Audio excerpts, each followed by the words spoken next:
Welcome to Nimmin Live, the #1 place on the internet to learn about YouTube, network with other content creators, and have an awesome time doing it.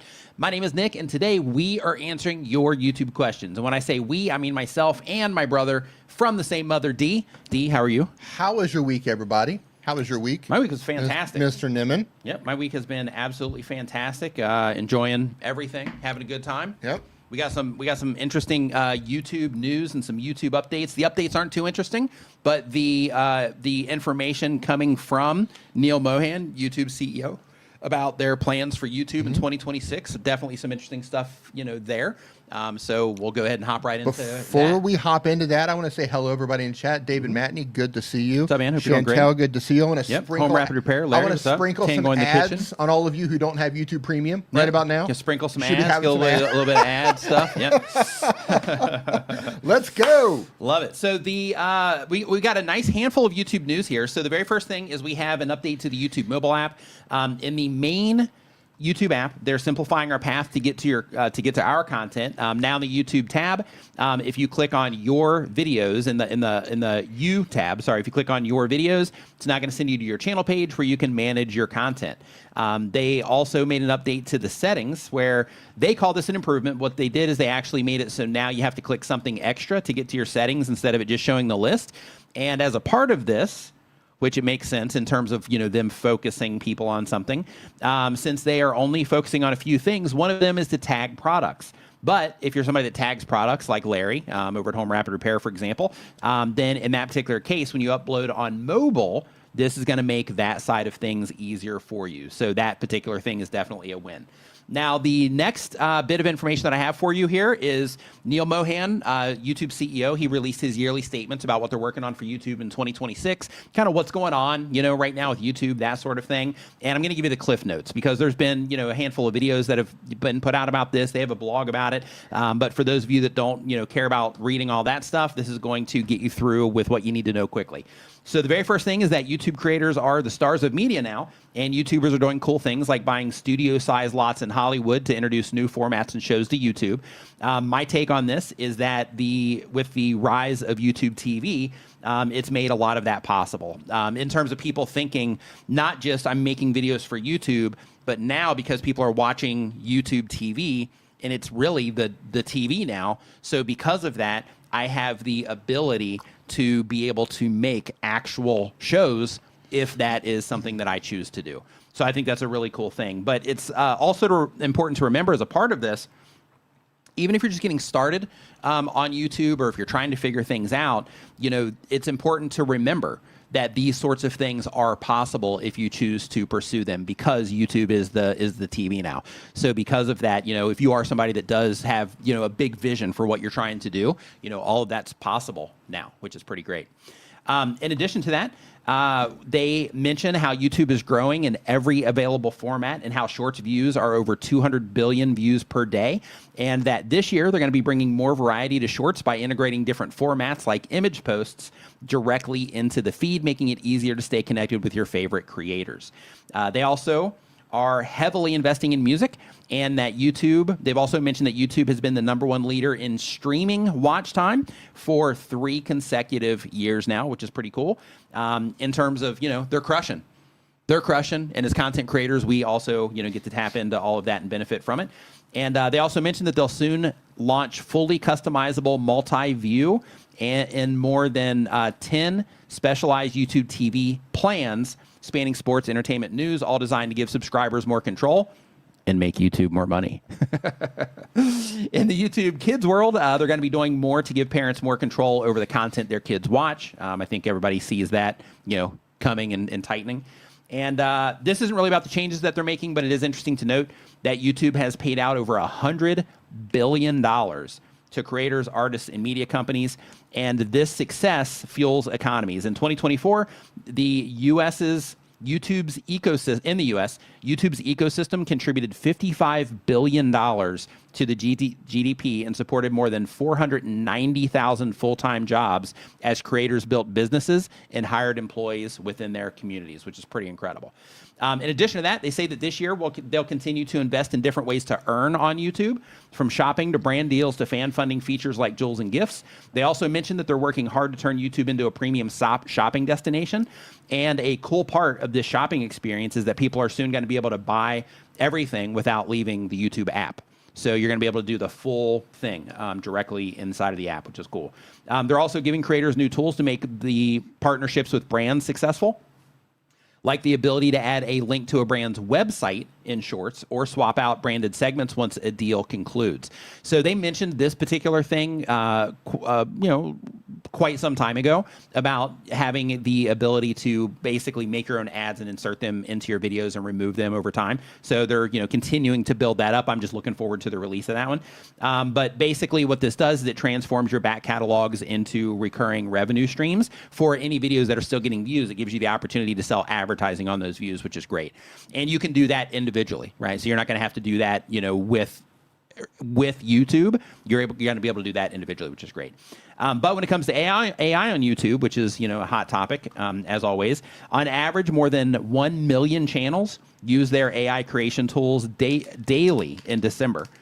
This year, you're going to be able to create a short using your own likeness, produce games with a simple text prompts, and experiment with music. Throughout this evolution, AI will remain a tool of expression, not a replacement. So that's their way of pacifying us by saying it's to be used as a tool, not a replacement. But they gave references like Photoshop and these other things, how they're used as tools. But I can't imagine that when a graphic designer is trying to get work that they had Photoshop sitting in there taking customers from them. But maybe. But anyway, it says to reduce the spread of low quality AI content, they're actively building on their established systems that have been very successful in combating spam and clickbait and reducing the spread of low-quality, repetitive content, even though they're encouraging people to make it. When it comes to auto-dubbing in December, YouTube averaged more than 6 million daily viewers who watched at least 10 minutes of auto-dubbed content. So that is an opportunity for your content if auto dubbing is something that you are doing or is appropriate for your content. And I'm going to go ahead and drop this a link to this in the chat right now. So if anybody wants to explore that more, you are more than welcome to do that. Dee, what are your thoughts on any of those things? I'm struggling with YouTube's public-facing approach to AI. We're going to prune AI slop. AI slop. We're going to get rid of it. Here's a tool to make AI slop. Yeah. Right? Yep. We're going to get rid of AI slop. Here's a tool to make AI slop. Yeah. That is a very confusing mixed message. It is. And the second part of that is who determines what AI slop is? Is it based on view count? Is it based on watch time? Is it based on AI slop that's being copied and shared across the platform or repetitive content? Who gets to determine what AI slop is? AI gets to determine what AI slop is. That's even more terrifying. Yeah, so I have a real problem with that. Like, give us the tools or don't give us the tools. Like make it, plant it and make a stand on that. Like, we're going to let AI on here and the chips are going to fall where they may. Quality content is always going to be discovered. It is always going to be platformed. It is always going to be recommended to people based on metrics.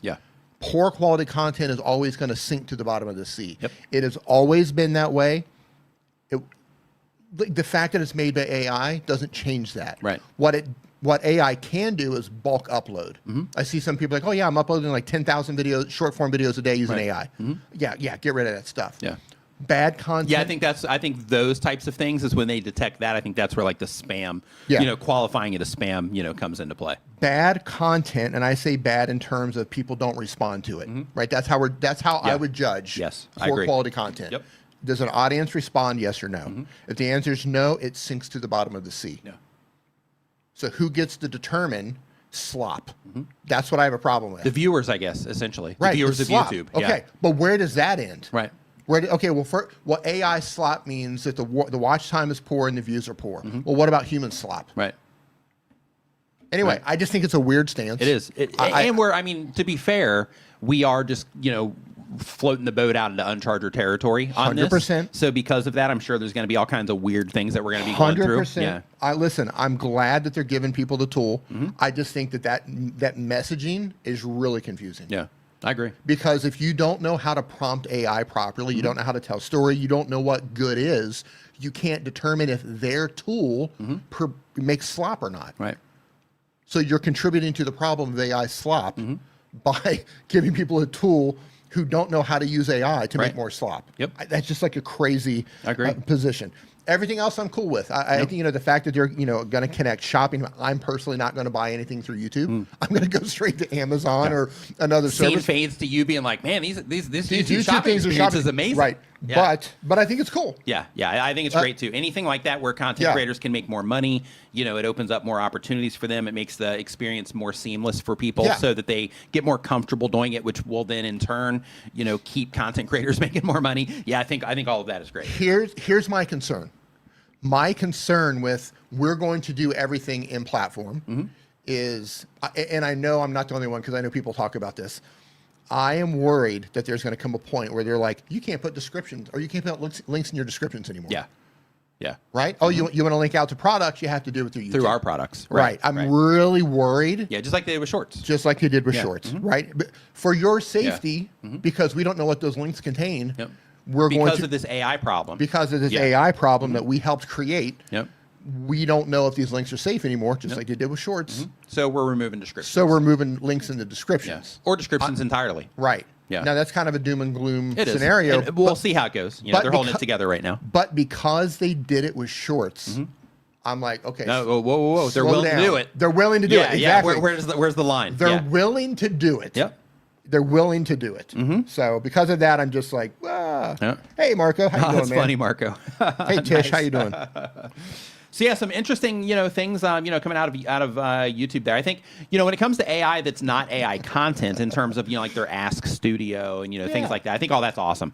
But anything that helps people be able to understand things easier, those types of things, I think those are all great. But the every video that they enable people to make that is a YouTube short, it takes an impression away from a creator that might be an actual real creator, somebody that's trying to do this full time or they're doing it full time, and it takes away from them, unfortunately. But it's the world we're living in, so it's not our boat. We're just riding on it. So because of that, we just go as we may. Yeah. Listen, we are standing in their lawn. We are in YouTube's lawn. We are all building stuff in YouTube's yard. So we all got tree houses. We are all building tree houses and forts and tents and all that stuff on YouTube's property. So we have to it's the rules.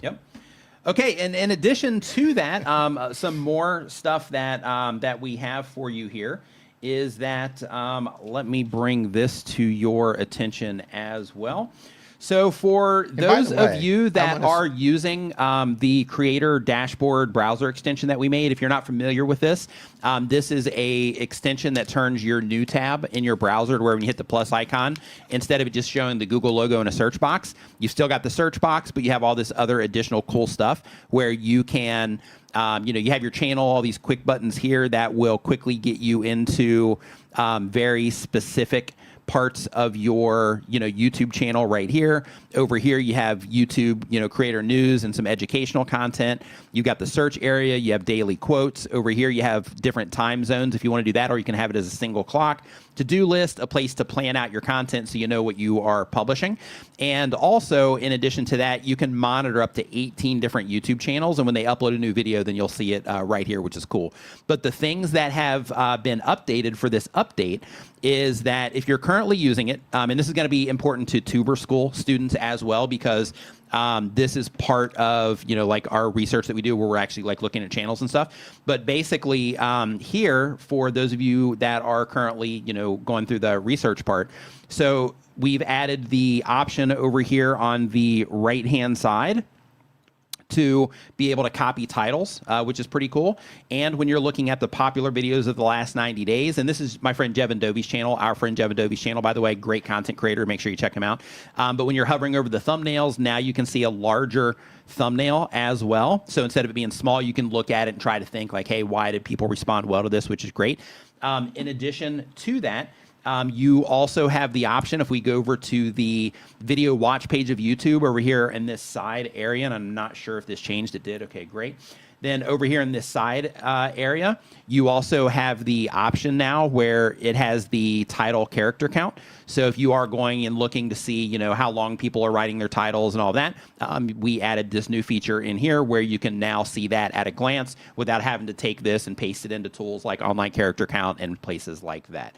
And for those of you that haven't seen this before, you can also see tags here. You can also see the thumbnail here for the video. And if you're an Opus Clip user, and you can turn this off, by the way, if you're not, but if you're an Opus Clip user, if you're logged into your Opus Clip account, you can hit this button to send your videos directly over to Opus Clip to help you with that workflow as well. And then one of the favorite features of this tool also got an upgrade as well. And that tool is to where if you are in the comment section of your video or anybody else's video, there's this little camera icon. If you click it, it takes a screenshot and it opens up this comment editor. And previously we had all these controls, but per Dee's request, we have it to where you can now add the border here. But with the border, you can also change the thickness of that border. You can also change the color of the border to any of the presets, or you can select your own color and put it in there as well. And then once it's all set up, then you can hit the download button and save it directly to your computer. So for those of you that are putting comments in your videos and, you know, making those connections with your viewers, this is a just super easy way to be able to do that and highlight people. But if you have the update, it just hit the store. Just like a few, like probably 10 minutes before we went live, which is, you know, why I'm talking about it right now.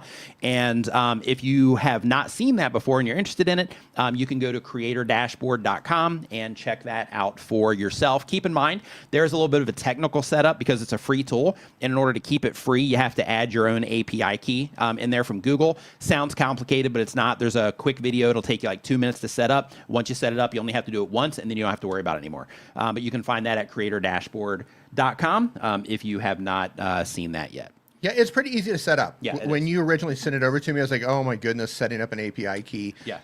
There's a video, and listen, believe it or not, I fumble through tech stuff. Believe it or not, like I always work it out, but like when it comes to things like this, I'm usually fumbling through those things. Yeah. And I think it was like 3 steps. It was like 1, 2. It was like go here, copy this, paste it here, done. Yeah. And that was it. Yeah, it's pretty easy to set up. Yeah. But I know some people, I've got about a 50%. I've had higher, but about a 50% uninstall from people putting it in and being like, you know, I got to set something up, and then they bail out instead of it just automatically, you know, being there. So, yeah, it's pretty easy, though, if you go through the process. Yeah, because it's pulling on YouTube's API. So you have to use your own API, which is free. Google gives you your own API so you can search your own stuff. Right. Otherwise, it's something that you have to pay for. Because it's free, you can just put in your own API, then you get to use everything for free. Yep. Can't have it all, people. Can't have it all. Right? Don't what we can here. Don't what we can. That's the moral of the story. Right. Can't have it all. Yep. Okay, now let's get into some YouTube questions. So if this is your first time here, we do want to let you know when it comes to these YouTube questions, we pull them from the form that is down in the description. So all you have to do is go into that form, and you can put your question.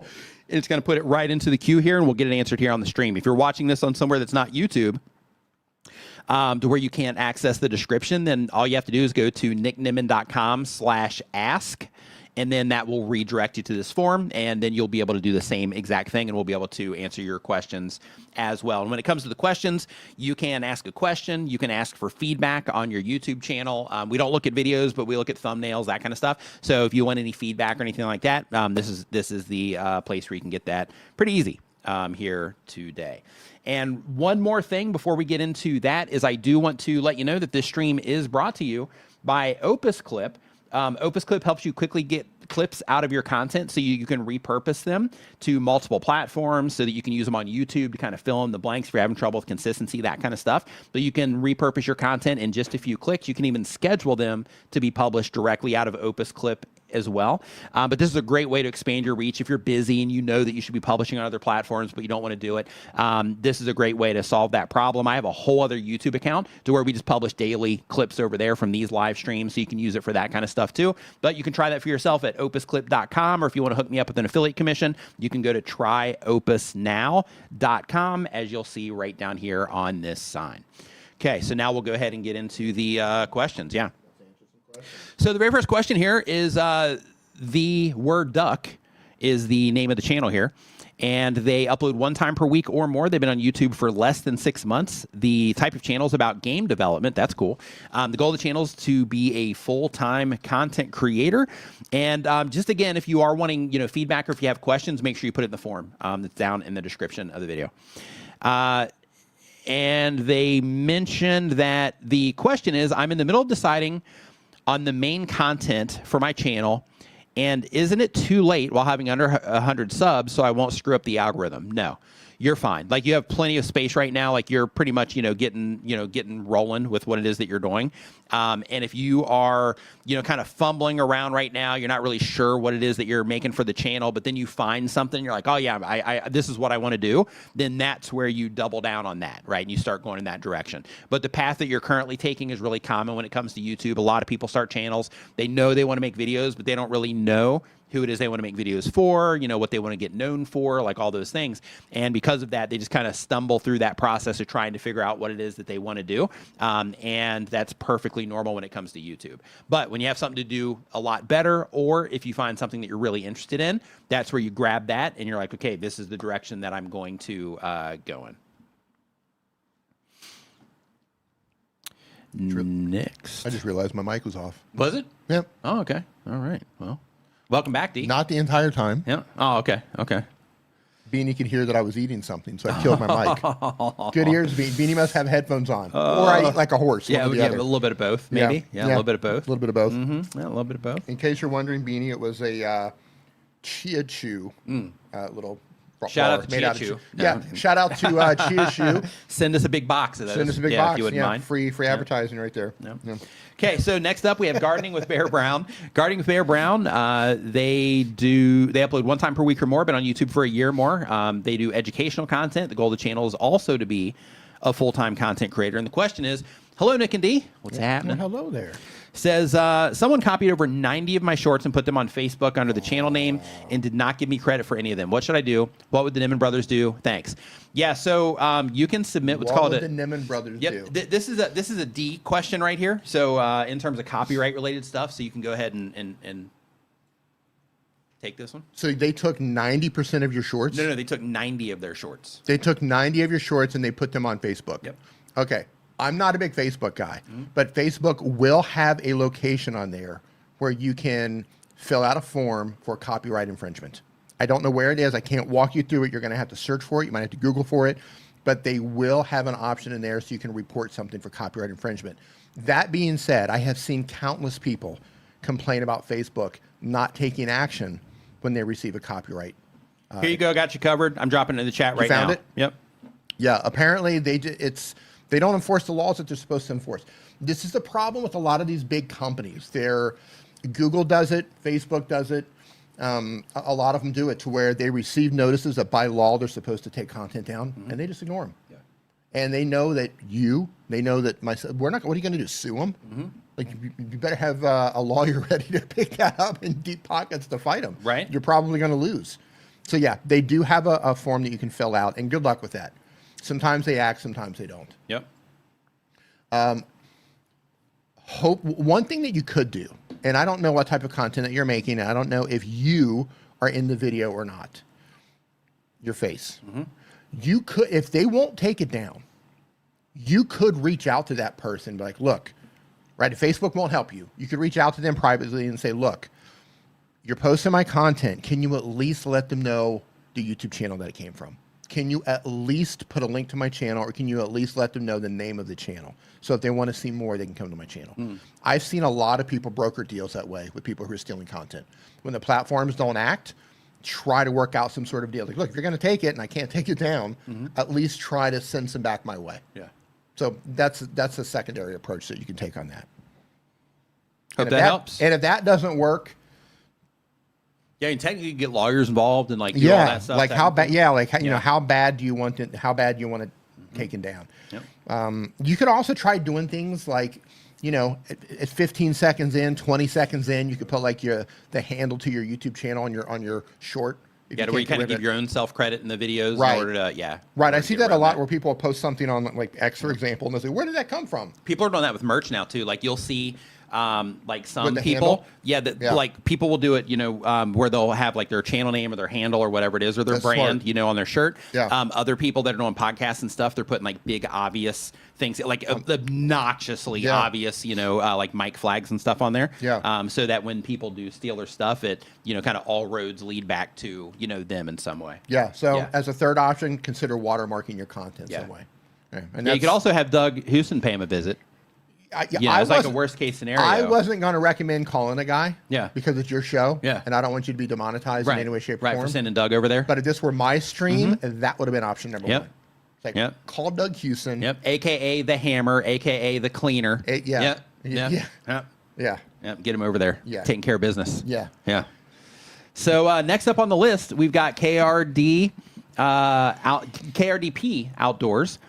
They upload one time per week or more. They've been on YouTube for a year or more. They do fishing content. The goal of the channel is connect with others who like what they like. And the question is, I decided that I want to reach out to a female audience as a fishing content creator. I've decided to learn and study from others in the niche of fishing to help me figure out a way to reach out and get women involved in the sport of fishing. The reason being is that the sport of fishing is so widely popular, the sport has become male dominant. Not very many females are in the sport of fishing. Would a how-to playlist help me achieve my goal, or would that hurt me even more if I didn't go into a playlist? Thank you for any information. I hope you have a pleasant rest of your day. Thank you. So when it comes to the trying to spread awareness about fishing for women, when it comes to YouTube and how their systems work, the important thing to remember is that YouTube will be showing that content to people that are already interested in fishing. Right? Because the way their system works, it's all interest-based. So if you're making videos trying to get women into it, but the people that are actually going to see it are going to be the people that are already into it. So because of that, you can make content to support them, right? And you can make content that's directly targeted, you know, towards them. And you can do that by putting, you know, for women and stuff like that, you know, in the title. And by doing that sort of thing, then, you know, you're at least letting them know that your content is for them. But if you are doing it just for the sake of, you know, trying to get people into it, then you might want to take a different approach other than, you know, like how-to fishing tutorials and stuff like that. Because what you would need to do in that case would be a much more challenging approach where you need to come up with some type of content that would get in front of them to where you could introduce them to it. And I'm not really sure what that content would be exactly. Okay. I don't fish. I haven't picked up a fishing pole in like...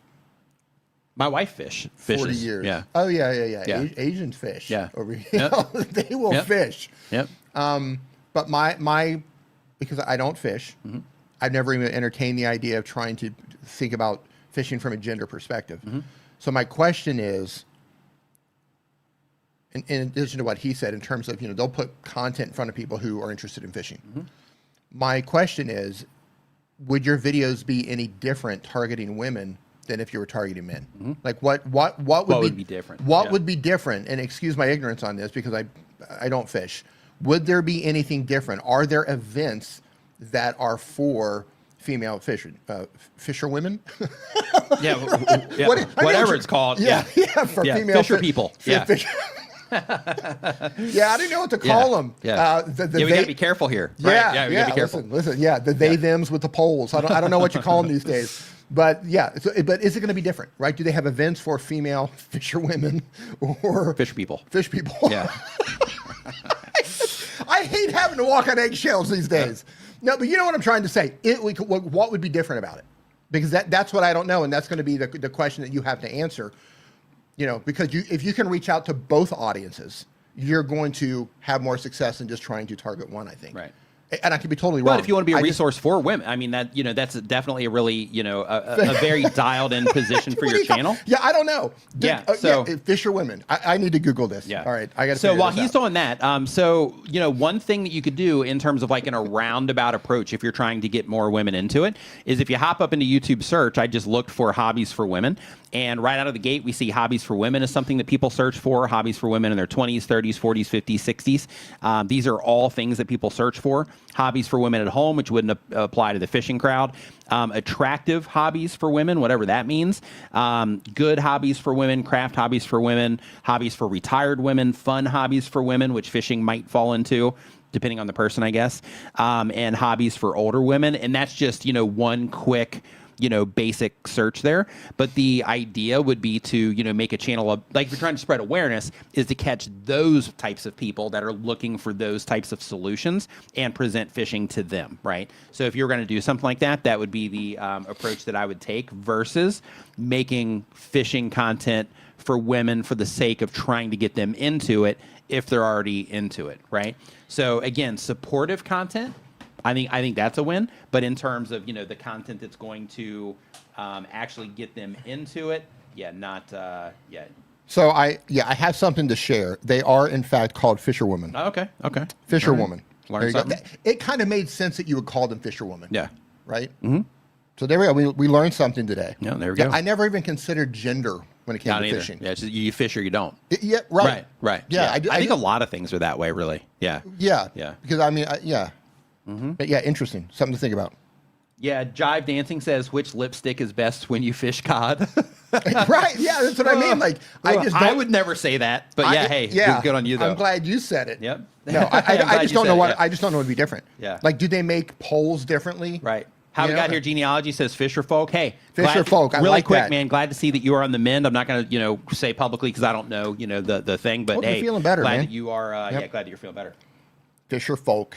Yep, Fisher I like folk. it. I think that works. Fisher folk. Yep, and with the two Fs, it's got that thing going on. Because when you call them the fish people, it like changes things a little bit in terms of how you envision the whole thing. Right. Yeah. Because you have fishermen, you have fisher women, fisherwoman, fisher folk, but as soon as they become the fish people, right? Like you're like, okay, yeah, like that's like, oh, that's kind of what's going on there? Yeah, right. Yeah, I agree.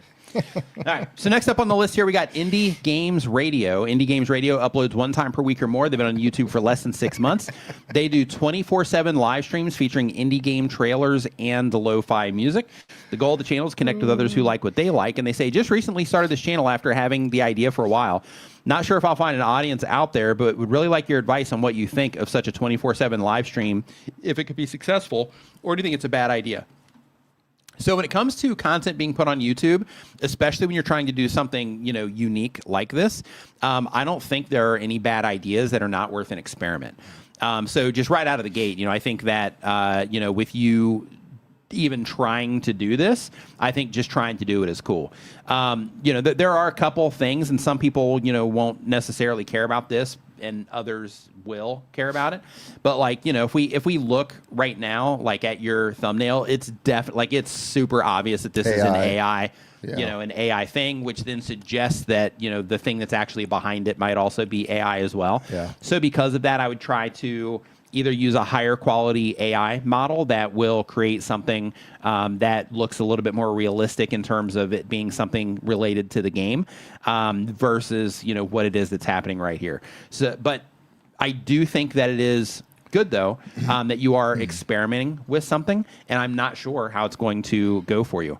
But another thing that I can tell you when it comes to this, though, and there goes your copyright claim, is that when it comes to your title, discover new indie games and trailers and lo-fi radio, no commentary, I would definitely try to make that a little bit more impactful, because a couple of things to think about here is when it comes to the viewers themselves. That looks like the fish people. It does. When it comes to viewers, you have here like discover new indie games, and with this being a 24/7 stream, I'm not sure who's just going to sit there and just sit there and wait until the next game shows up.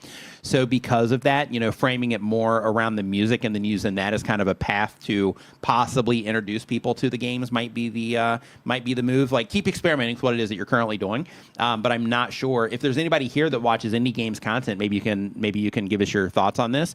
But I'm just not sure what the market is like for people that would just sit there in a 24/7 stream, that would sit there for 20 to 30 minutes just waiting for that next game to show up. I'm not sure what that would be. I'm not saying they're not there. I'm just it just doesn't make a ton of sense in my brain. But that audience might be there, and you might be a pioneer here. I'm not sure.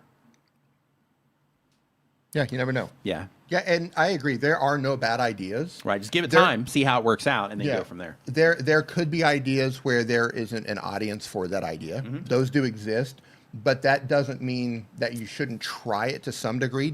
Sometimes it's still an idea. Right. And sometimes how you package that idea is a difference between how it lives or dies. So. Yeah, I did a 24/7 live stream for 1 year on a channel. And on that channel, it just had music playing in the background, and all it did was go through slides for video ideas. And the whole thing was just framed about video ideas. And on that channel, that one live stream generated 2,000 subscribers from having that up there. So the whole play with that was I was trying to get it to show up in search and things like that, just kind of seeing what would happen, like you're doing. But I ended up killing it after that year because it wasn't really that cool. It was just something to play with. But but I think that you're trying, new stuff is definitely a win. Let's see here. So next up, we have playing the mom game. Nice. Uploads 1 time per week or more, but on YouTube for a year or more. Says this is a question for a new channel. The goal is to have fun. And the question is, this is a question about a channel my 14-year-old son would like to start eventually. He has been creating his own music in a program called FL Studio. I'm old school FL Studio. Listen. Yeah, that kind of got me started in making digital music. FL Studio. Yeah, it's a great entry point. We both use Logic Pro. Yep. So he uses a different system, but that's awesome that he's getting started at 14 years old on this. That's amazing. My favorite thing. Amazing. It is. Yeah. My favorite thing in FL Studio is they have one button that you hit in one of the settings, and it makes it to where it'll just pan. Like, let's say you have a hi-hat running, it's just a quick pan, and it's just like an auto panning, like a filter panning. Yeah, and it just with every hit, it'll just go back and forth, and you can adjust it. Like, that was always my favorite thing, just because it added it's a little bit more dynamics to everything instead of having it going in the middle where it would just kind of jump back and forth. You can automate that easily in Logic Pro, but it takes you some a little bit more than just hitting one little button. It's like three clicks. Yeah. Yeah, so that's 2 clicks more than I was signing up for. That's true. Back in the day. Okay, let's answer a question for her son. Instead of promoting FL Studio, says I think it would be considered house or EDM. He's super into it and would like to try to publish some of his music. I'd like to help him do this at some point, but I don't know much about starting a music channel. Do you have any basic advice for starting an original music channel? Should he do some covers, shorts? He has big goals, because he's 14, but I would like to help him out. So we have a music channel called Creator Mix. And Dee, talk about Creator Mix. Yeah, let's see what we can do. Yeah. So first of all, I just want to say that I think it's absolutely awesome that your son is doing this at 14 years old. He's a creative. Yep. He's a musician. Yep. He's got my heart. Yep. So right out of the gate, Yep. anything that he has any questions or whatever, have him reach out. Yeah. Starting a music channel with original music can be tough because of discovery. Right? It's hard to get discovered on YouTube as a musician because if nobody knows who you are, nobody knows your songs, nobody cares about you. So something to think about, and I've seen work for a lot of different musicians to get started, is they create original music and they put it online, and instead of like, this is the name of the song, it's the title, they create a mood, right? Music to do this thing to. Main character, music for when you're feeling like the main character. Yep. Music for when you can't sleep. Music for when for when you can't get over her or whatever, right? They're trying to put an emotion behind the song. I've seen that work for some creators. Now, I will say this, as much as I love YouTube and YouTube Shorts is great and YouTube itself is fantastic, if he's going to make music, he also needs to be on Instagram and needs to be especially on TikTok. Yeah. Because those are the main platforms for getting that quick exposure for getting from short form stuff. Yeah. For getting faster exposure. Have him find people in the niche that he likes that have don't look at the biggest artists. Find people who are coming up and study what they're doing. How are they making videos? What are they making videos about? Are they showing behind the scenes? Are they showing how they make the stuff? Are they showing how they wrote the songs? Figure out what they're doing and just kind of emulate some of the things that they're doing. Success leaves clues. He needs to learn how to find those clues. Yep. Growing a music channel is hard. It is really hard, but it's like everything else. Like once you have 1 or 2 videos hit, then it starts snowballing. Yeah.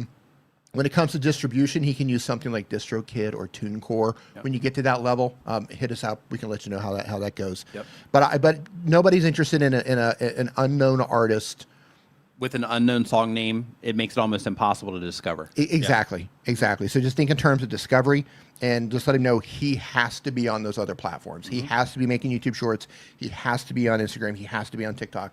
If he's serious about growing a music career these days, be everywhere. You need to be everywhere. Yeah, that's where he has to be, and more specifically, short form content. Mm-hmm. Short form content, and I can tell you one more thing: a lot of artists these days are not making full songs and then putting them out there. Right, the whole game has changed. They're not necessarily putting the song together and then trying to get the song discovered. They are testing ideas. Yeah. So they'll make short form videos that are like 40 seconds of this. Right. Here's 30 seconds of this, 40 seconds of this, here's 15 seconds of this song. And they just throw all these different ideas out there. And then the ones that hit, then they build those out into actual songs. Mm-hmm. So they throw all this different bait out there with their ideas. Mm-hmm. And the ones that hit, that's the song that I develop. Yep. And that's what so many artists are doing right now. Yeah, and another part of this too is also specializing. Yeah. So, like with Creator Mix, because we're using it for a different purpose, so we have like different types of music on there. But if he's trying to grow as an EDM artist, tell him not to put hip hop on there, not to put, other stuff on there. Tell him to just focus it on EDM. And the reason for that is because people that do like it, that do like that type of music, as they discover him, then every time he publishes something, it's going to be relevant for them. So like those types of rules, still apply. But like what Dee was talking about in terms of the emotion. I want to say this. For Creator Mix, we have it, but we're not trying to grow this as like we're trying to build a music thing on that. We're titling them and putting them together so creators can use them. So creators can use them, right? Right. So we're focusing hard on like, copyright free music and that sort of thing because that's the goal. Yeah. So I don't want you to look at that and say, but you're not doing the thing. Yep. We're targeting this for you guys to be able to find it. Mm-hmm. Hey, Colin. How you doing, buddy? What's up, man? So just really quick. So YouTube puts together these mixes where it might end up in here, like this one's one of our Creator Mix ones. But like here you have like music that makes you feel badass. Right. Right? There you go. 3.8 million views on it, right? 2 hours long. Right. Yep. So another thing to think about is when he is putting out music is he can put out music that's like 3 minutes at a time, and some channels do that and they do great at it. Or he can do that, but then also create compilations so that he can get all of that watch time for the people that listen to it. And they're like, yeah, I'm going to listen to this in the background while I work or exercise or whatever the thing is. Then it allows him to be able to do that. Same thing here, bass boosted music. And with this, it's remixes a popular song, but people search for bass boosted music, right? Down here, these are rave music, right? So techno festival like Ray's music, best of EDM party electro. This is Tomorrowland, so that one's not going to really fit into this conversation, but more like bass boosted. And then if we go here, let's go into like Infinity EDM and just kind of look at theirs and see what it is that they're doing with some of these. Yeah, mix of popular songs. So they're doing a lot of remixes here on theirs.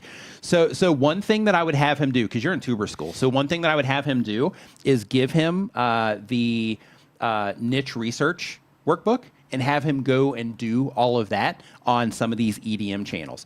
And by doing that, he's going to be able to kind of uncover with EDM also what's working in there so that he can, kind of take the right approach, with all of that stuff. So I would definitely put him through that and have him just come into, YouTube search and just start looking at, all of these different channels, trying to figure out exactly what it is that they're doing that's working. Yeah. Somebody just said they had a copyright claim for Creator Mix. Yeah. So that's the thing about Content ID. Accidents happen. People make false claims. Their system messes up. So in the footer of our website, if you go to creatormix.com, go all the way down to the bottom, you're going to see a link that says license. Mm-hmm. So you can dispute the claim and you can attach that license to show them that you have a license to actually use it. Yeah, the whole copyright thing on YouTube is an absolute minefield, and it's almost worse on TikTok. Yeah, TikTok is their identification system on TikTok it's embarrassingly bad. Mm-hmm. So yeah, that was a big music thing, but yeah, man, go hard on short form content. That's probably my number one advice right now. Mm-hmm. Go hard on short form content. It's easier, it's faster. He can test ideas, opportunity for more exposure faster than focusing on long form videos. He can get into long form videos later as he starts to build a following, but right now, hard on every platform that allows short form content. Yep. And another thing too is what I was talking about in terms of him serving an audience with that type of music. So I use this guy as an example all over the place because he's amazing. But like he's even a part of my dashboard in terms of one of the channels that I monitor because he does the handpan music right here.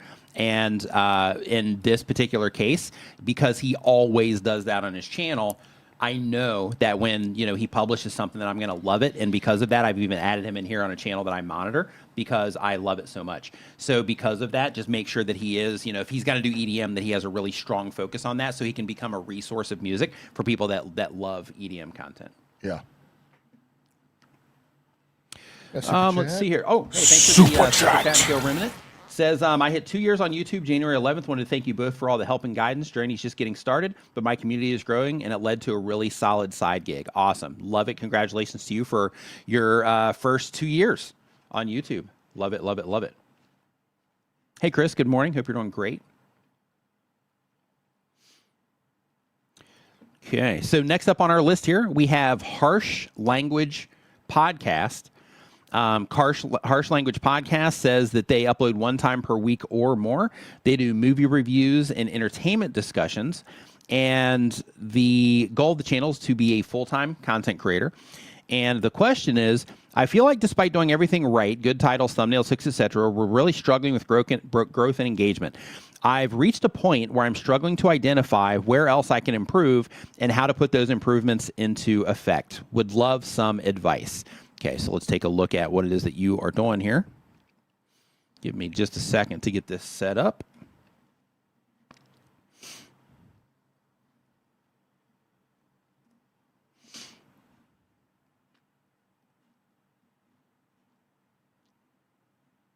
Okay, that channel that you linked to doesn't have any content in there. Okay, so let's take a look at what it is that you are doing here. Okay, so Eternal Sunshine of the Spotless Mind will make you rethink every relationship. Kind of clever title there, I think. So let's see what you're doing. Movies, TV, and one major blind spot. Marvin's missed the classics. Okay. This movie proves why we still need the cinema experience. So are you doing a podcast or are you doing like movie reviews here? Yeah, I'm not sure because it says you're doing a podcast, but this looks more like a... hold on. You remember Stand By With Me. Here's why. Top 3 movies in 2025 was nearly impossible. Okay, so a couple things to think about. One is clarity on who you're trying to reach and what they're interested in. So it looks like you are making videos of some old movies, over here. You guys are talking about some old movies over here. Oh, it is a podcast. I saw you guys. Here, this is an older movie. And then here you're talking about movies from 2025. So the very first thing that I would think about is what are we covering? So for example, if you have a show where you always talk about action movies, then in that case, people that are into action movies will find you as an awesome resource. If you have a show where you're always talking about retro movies, then people that love retro movies, they're always going to see you as a resource. If you are talking about sci-fi movies and that's your thing, then people are going to see you as a sci-fi resource. So because of that, I would definitely just get clear on what it is that you are offering. And the reason for that is because just the way that YouTube works, if somebody comes in here and they click on this Stand By Me video, let's say the 2025 video.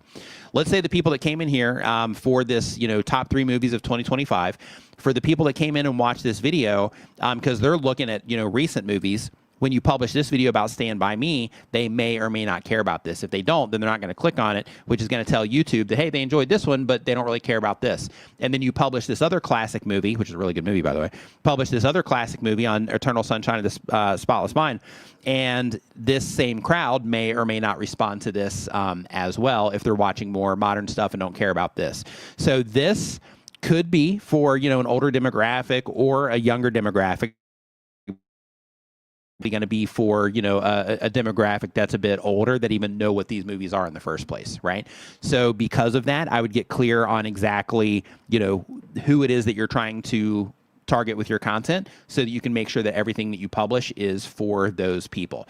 And then by doing that, it makes it to where you turn your channel from a scattering of content into a, hey, we're a podcast that covers blank. right? Sci-fi or action or retro movies or, whatever the thing is. And then with that gives you the opportunity. It might sound limiting, but it's not. What that does is that gives you the ideas or it gives you the opportunity to like really go deep into all of those things for those people that are into those types of movies. So I would take that path, at least to, get you guys started, get some momentum. Then once you, get a following, you get a lot of returning viewers, that kind of stuff. That's where you can start dipping your toes into other things to see, okay, so we're an action movie podcast, but if we talk about an old action movie compared to, like a new action movie or vice versa, then in that case, is there going to be a place for that with our audience? And then you can start testing that kind of stuff, and you can uncover different things. And then the ultimate goal will be to where eventually you'll have that nice core audience, and then they will come in, and they'll just love listening to you guys talk about movies, right? But right now, you need to stay really focused, and you need to serve a particular type of viewer around something very specific on your YouTube channel in order to get that consistent momentum, get people coming back and watching as many videos as possible. So I'd focus on that right now. You're not going to believe what happened. Tell me, I bet I will. No, you won't. I bet I will. So Hey, Jerry, what's up, man?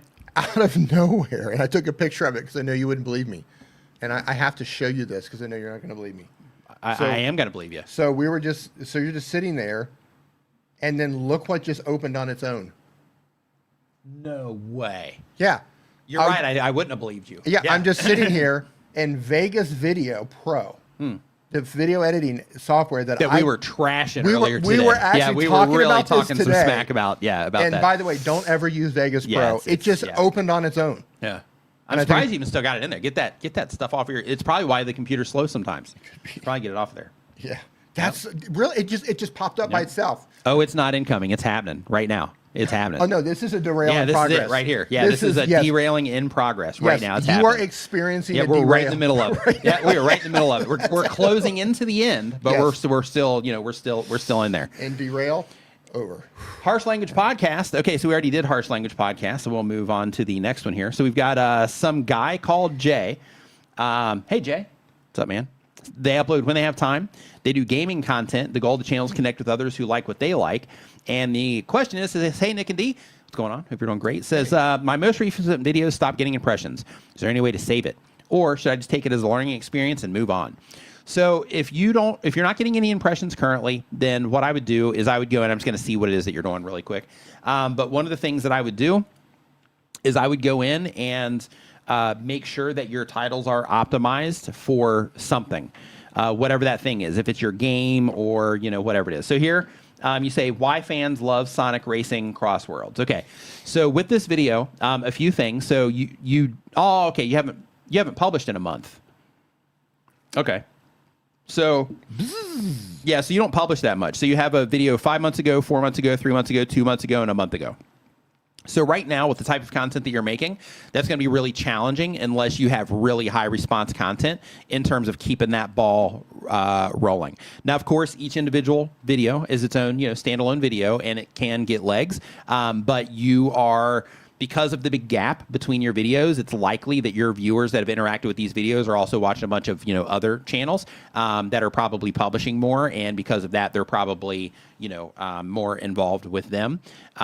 So there's that. But one video you can kind of break out of that. But when it comes to your shorts, though, if that happens to where you publish it and then just stops getting impressions, then what happened is it went through its testing period and people didn't respond to it at a competitive level compared to the other content that YouTube is showing those groups. So then because of that, you have to start looking at your videos, look at the retention, because you got views on these. You got like 1.3 thousand views here on this particular one. You have another one with 1.9 for your long form content. Start looking to see, like, is there anything that I'm doing in here that's causing people to leave? Are they not completing these? Are they too long? Should they be 30 seconds? Like, if they're a minute, should I make them 30 seconds? If they're 3 minutes, should I make them a minute? Those types of things. So I would start looking at that first to make sure that you're creating a good viewer experience for people so that you can continue getting impressions on the videos. So I'd focus on that first. Really quick, and I don't want to derail things here, but did you see? Yeah, you do. Did they? Yeah, you do. They released a trailer for He-Man Masters of the Universe. I did see that, and it looks stupid. It is. It looks so bad. Yeah, it looks horrible. The reason I brought that up is I just opened up YouTube, and like it was just right up there. I think I already watched like 10 seconds of it. I had to turn it off. It was awful, and I was like, man, just get this out. It was just there, man, so bad. Yep. Brad, Magic Flying Potato, what's up, dude? Hope you're doing great. Hey, nice to see you in here. All right. So next up, we've got the Unleashing Potentials podcast. We got another podcaster says they upload every other day. Been on YouTube for a year or more. The goal of the channel is to make money. It's a podcast channel. And they say, how can I get more subscribers and get my content to people who need my content? Thanks. So let's take a look at what it is that you are putting out there for people. Okay, we've looked at your channel before, I believe. So let's see. What are you doing here? Let's go ahead and pull you up. So Unleashing Potentials podcast. So let me just take a gander here of what it is that you're doing. Okay. So yeah, right now it looks like you're getting like hardly any activity at all. So the very first thing that I would do is I would definitely make sure that you are uploading, shorts on a regular basis to try to bring attention to some of this. The next thing is that let's talk mental health awareness, breaking the silence, what everyone should understand about depression. Yeah, so normally in this situation, I would say go in and look at your retention, but you don't have enough activity for that either right now. So because of that, one thing that I would definitely do here in your case is I would do some research on the topics that you are covering. And I would make sure that the things that you are talking about they don't have to be trending per se, but I would look at other podcasting channels, other channels who make content about these things that you're making your content about. And I would see if there's anything that they're talking about that people are responding to from a topic level. And I would do that across multiple, channels that are covering similar things to where, maybe you're just a little bit outside of, those things that people care about. And because of that, maybe they're not clicking because of that. But overcoming self-doubt and imposter syndrome, building a limitless mindset, and Otis Day D. Gore. Yeah, so I think I think your title here is, okay.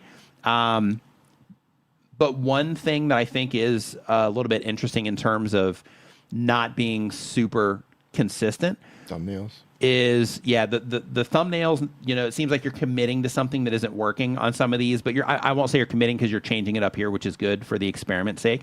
But you also have this one about biblical truth and the healing of identity.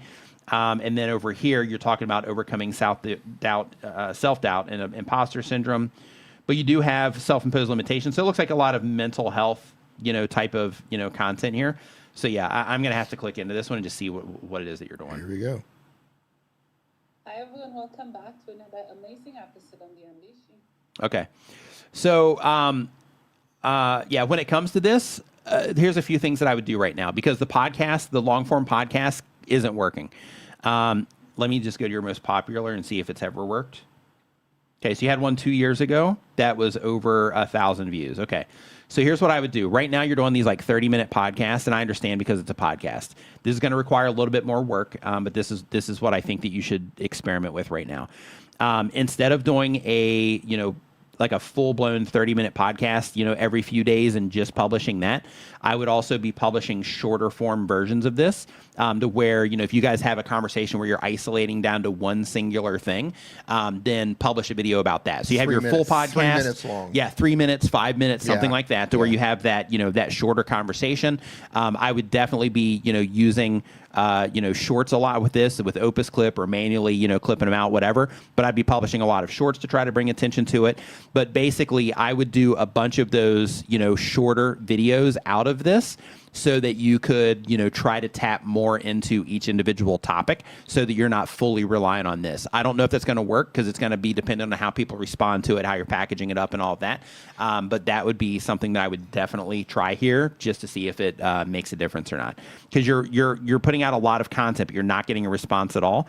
And because of that, something needs to change here.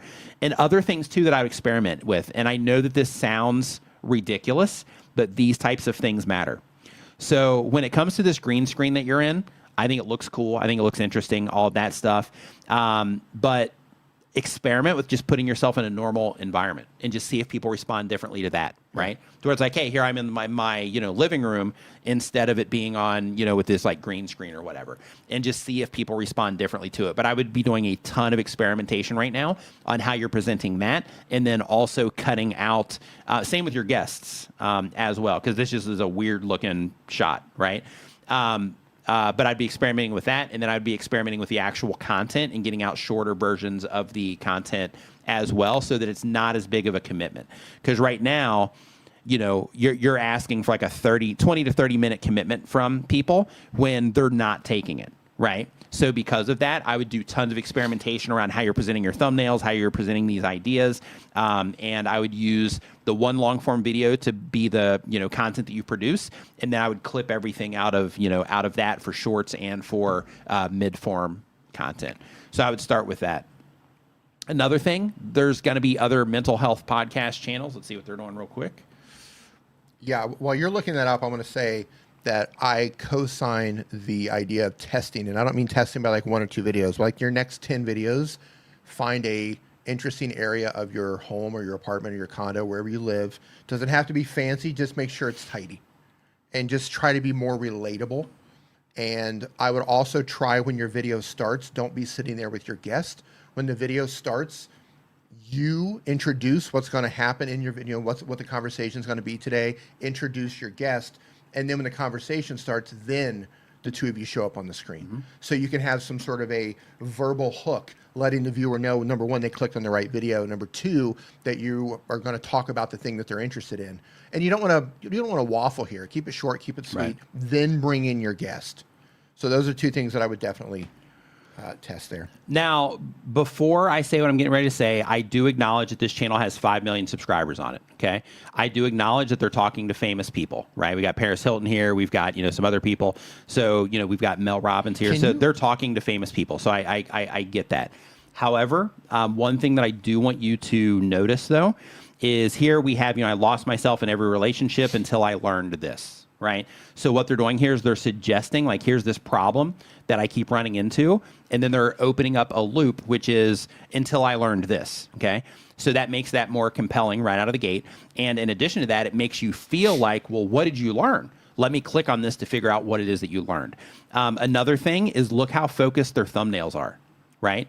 The thumbnails on this. Yeah, they keep And really quick, these are things that you could test with your shorter videos. So you can go back through all of the conversations you've had with all of your guests, and you can start chopping them up into 2-minute, 3-minute, 4-minute, 5-minute videos, more consumable, bite-sized content, and you can start packaging those based on the conversation that you're having, and trying to think of titles that are a little bit more, you can mix it up. Some of them can be curiosity focused, some of them can be more straightforward, talking about depression. Some of them can be more things that maybe people have to click to figure out what the answer is. Yep. Test both sides of that. But if you look at their thumbnails, right, they're really focused. So we've got, him on this side, and then big, bold, easy to read text compared to that like really light text that you were using. You know what? I actually want to go back to your channel here real quick. We're going to keep this one. And then I want to go back to your channel here as well, so we can just do a comparison. And then you're going to be able to see this as soon as I do this. Bernadette, you can ignore those people. People are sending you emails trying to get you they want to help you with your SEO. Ignore every single one of those. Okay. So right out of the gate, look at their thumbnails and look at your thumbnails. See how big and bold the text is. See how easy these are to read. And this is just one example, but you see how easy these are to read, how it's really focused, how all the images are really high quality that they're taking, compared to this, which is hard to read and kind of spread out all over the place. This, which has like no real focus. It has the words in there, which is good, but it's kind of, there's a lot of things kind of competing for attention there. In addition to that, if you look at what they're doing when they come into the video, it's like a full frame video where they're introducing, what's getting ready to happen there. They're having that conversation with the person. Whereas when, you come into yours, when I clicked on this one, it was like a split view here for that first, moment of the video compared to this, where they have a little bit of music playing, but let's get into the actual content itself. Yeah, where it's just like nice and, you know, focused there. And I know you're not doing these in-house, you know, that you're doing it virtually, which is fine. But I'm just bringing that to your attention in terms of, you know, maybe when your videos first start, you're there, you're introducing, you know, the topic that you're going to be talking about, all of that stuff. And then you get into the split screen view so that you can do all the presenting. You can let your viewers know what's going on, all that stuff, and then you know, take it from there. So I would focus on those types of things right now, just to get your content up to a more competitive level, while also using the mid-forward clips to publish. Creator Ambition, thank you for the super chat. It says, how can I convert my existing YouTube beginners already in the community who have more time but less budget into paying coaching clients faster? So hold on, let me see what it is that you are doing. Okay, so let's see here. How can I convert my existing YouTube beginners already in my community who have more time but less budget into paying coaching clients faster? Show them results with other clients that you've had. That's one way that you can do that. Mentioning in your videos, if you're working with people already, mentioning in your videos that you are doing that sort of thing. The way that you do that is super easy, and it's very effective for anybody that's trying to, you know, get clients off of YouTube. Is, you know, mention, you know, yeah, I was working with a client and we found that blah, blah, blah. And then by saying that little phrase, I was working with the client, that's one of the, you know, it's like a little quick snippet that puts in their brain like, oh, they have services that they offer. So then that way they're not, you know, they don't have to explore the description or anything like that to learn that. They know that right out of the gate with you, you know, saying that. A great example of this also is Jennifer from Creator Classroom.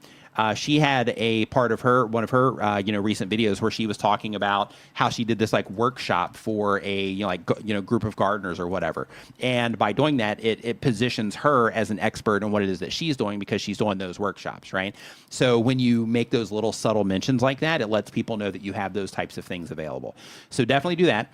In addition to that, you can also do it on the back end to where you offer them something in exchange for their email. And then you know, give, you know, it can be a newsletter that you offer them. It can be, you know, some downloads of some kind, some checklists, anything like that. But basically you offer those things to them, get them on your email list, and then start regularly sending them value emails. And then as a part of those value emails, then you can also mention that you do have services available for them as well. So you can do those sorts of things also. But I'd focus on, you know, those approaches right now in order to, you know, get them on board.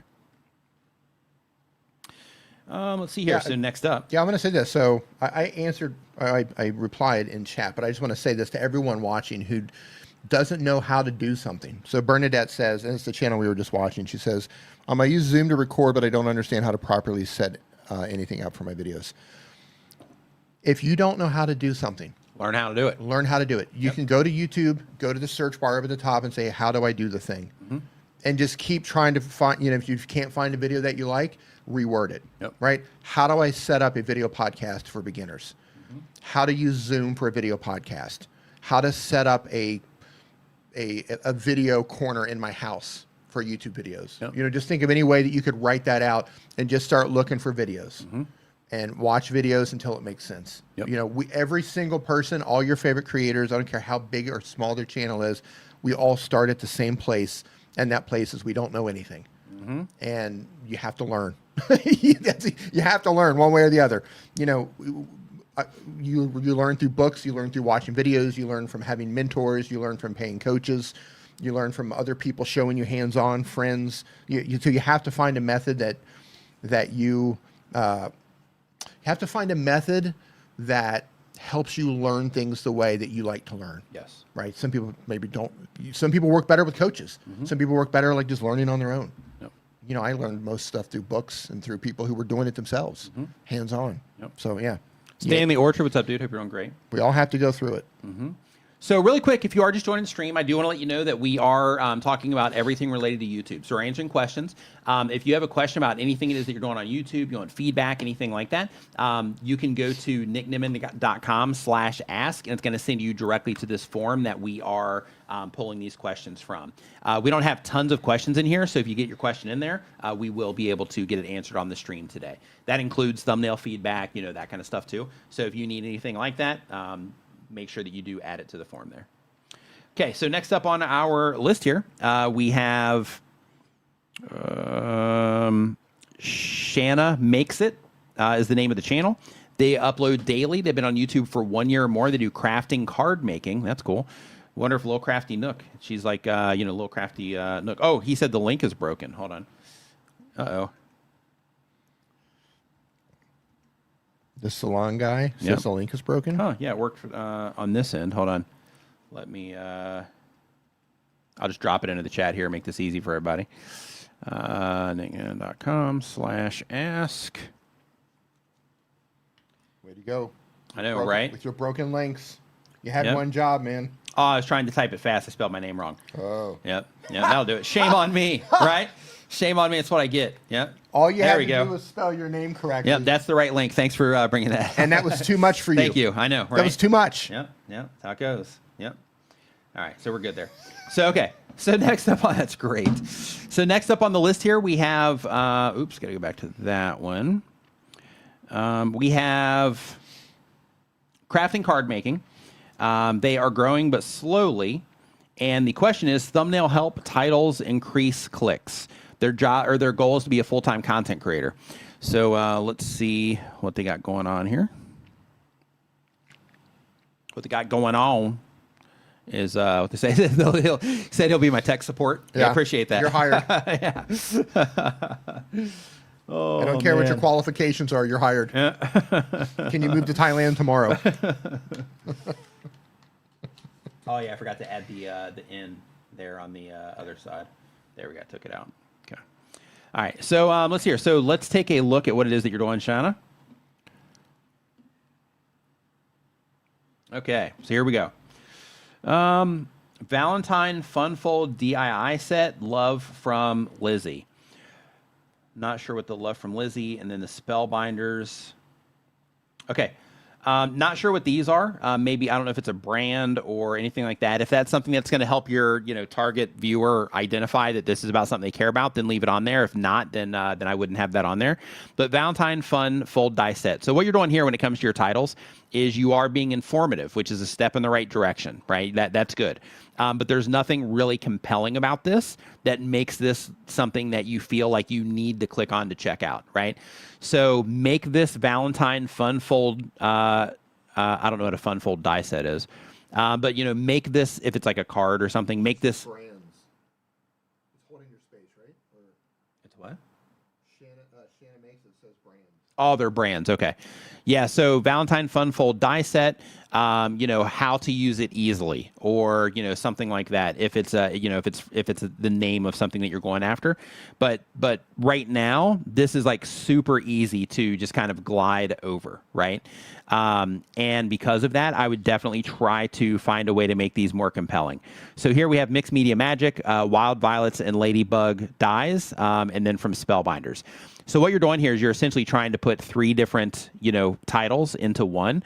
I would definitely make all of your titles a little bit more easy to read instead of, doing a lot of, this separation that you're doing with everything. I would definitely focus on that. The next thing that I would do, I think you're focusing well on the actual objects in here. I think that part's good. But I would make sure that, the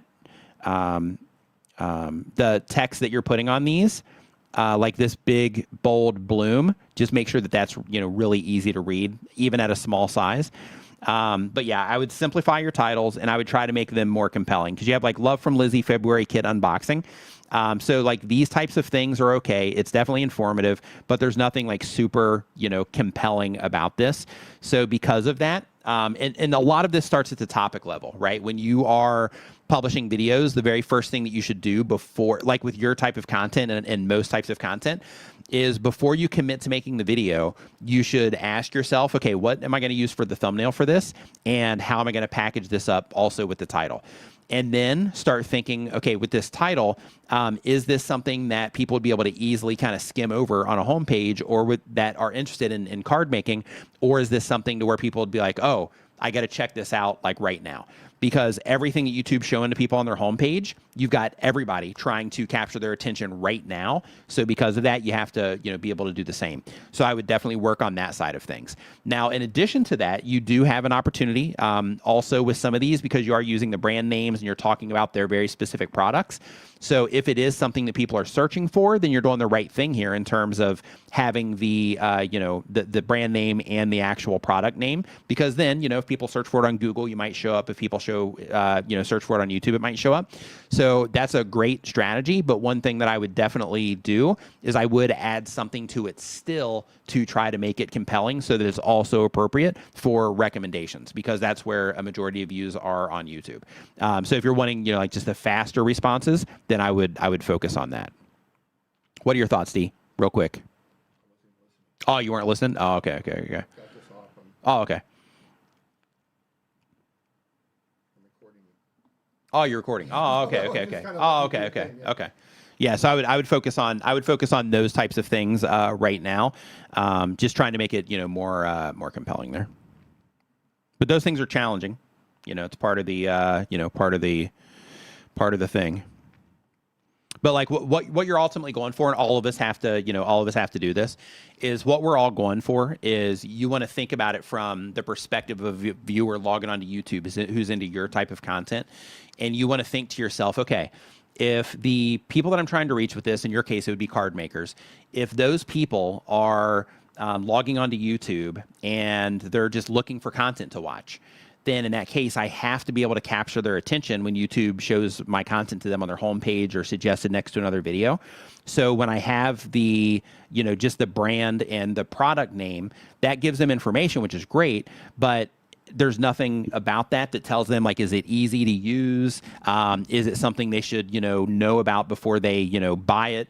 Like what's the thing there? So because of that, you just want to try to add some type of, compelling element to it that makes it feel more, you're not clickbaiting, but you're just trying to make it feel more interesting, so that against all the other stuff on their homepage or on their mobile feed that they have the option to watch, it makes them feel like, oh, I should check this out like right now, right? So when you're going after recommendations, that's the approach that you need to make sure that you're taking.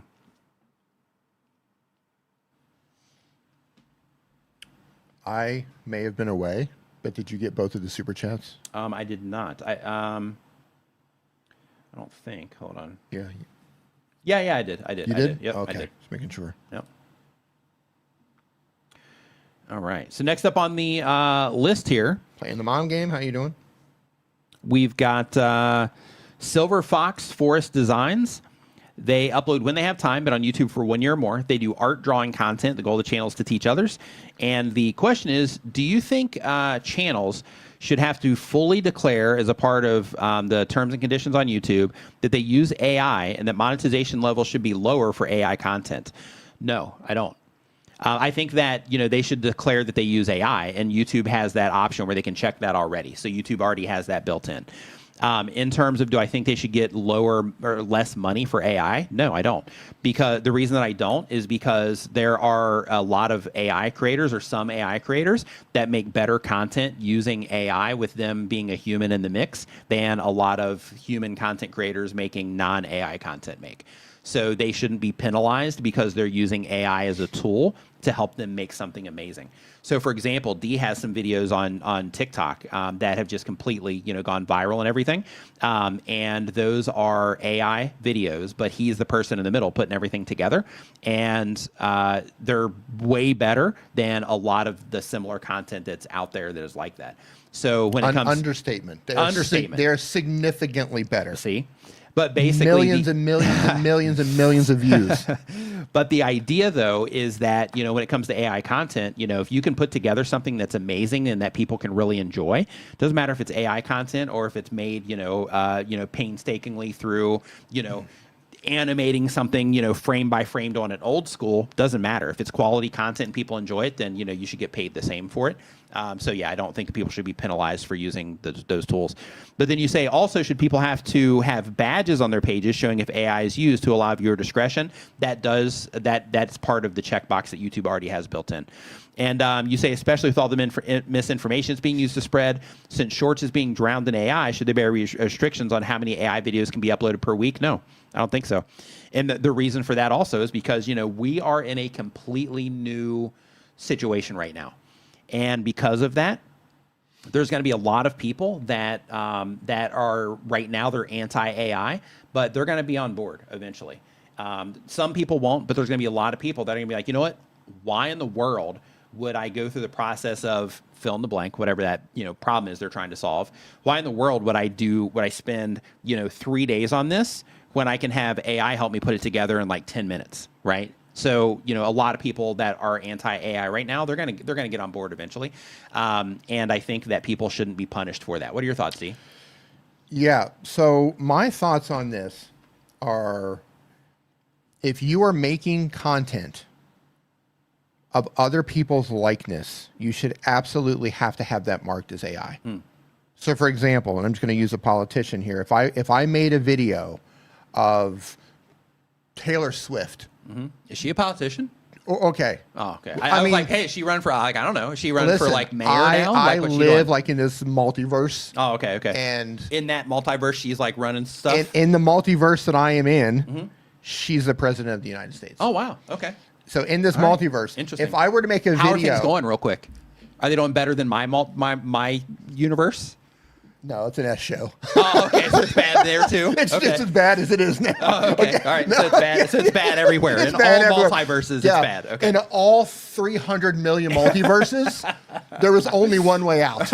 Okay. There's only one way out. All right. Okay. Yeah. That Thanos snap really did some damage. Yeah. Okay. So, okay. President Swift. Okay. If I made a video of President Swift saying something and doing something that she didn't do, I would absolutely have to. The Universal Queen, yes. I would absolutely have to mark that as AI. I also believe that anyone giving medical advice in any way, shape, or form should be vetted. Any way, shape, or form, medical advice. It's vetted to some degree. You should be able to have some vetting level. I don't know what that looks like. I'm not a doctor. Yeah. But like, you just, you know, there's a lot of crazy information out there. All this time I thought you were a doctor. When it comes to, in my multiverse, I am. Oh, okay, okay. But that makes sense now. Okay. Right, it all right. kind of makes sense. So yeah, those tags should exist. People should very, very clearly be able to know, okay, that's AI when it comes to something like that.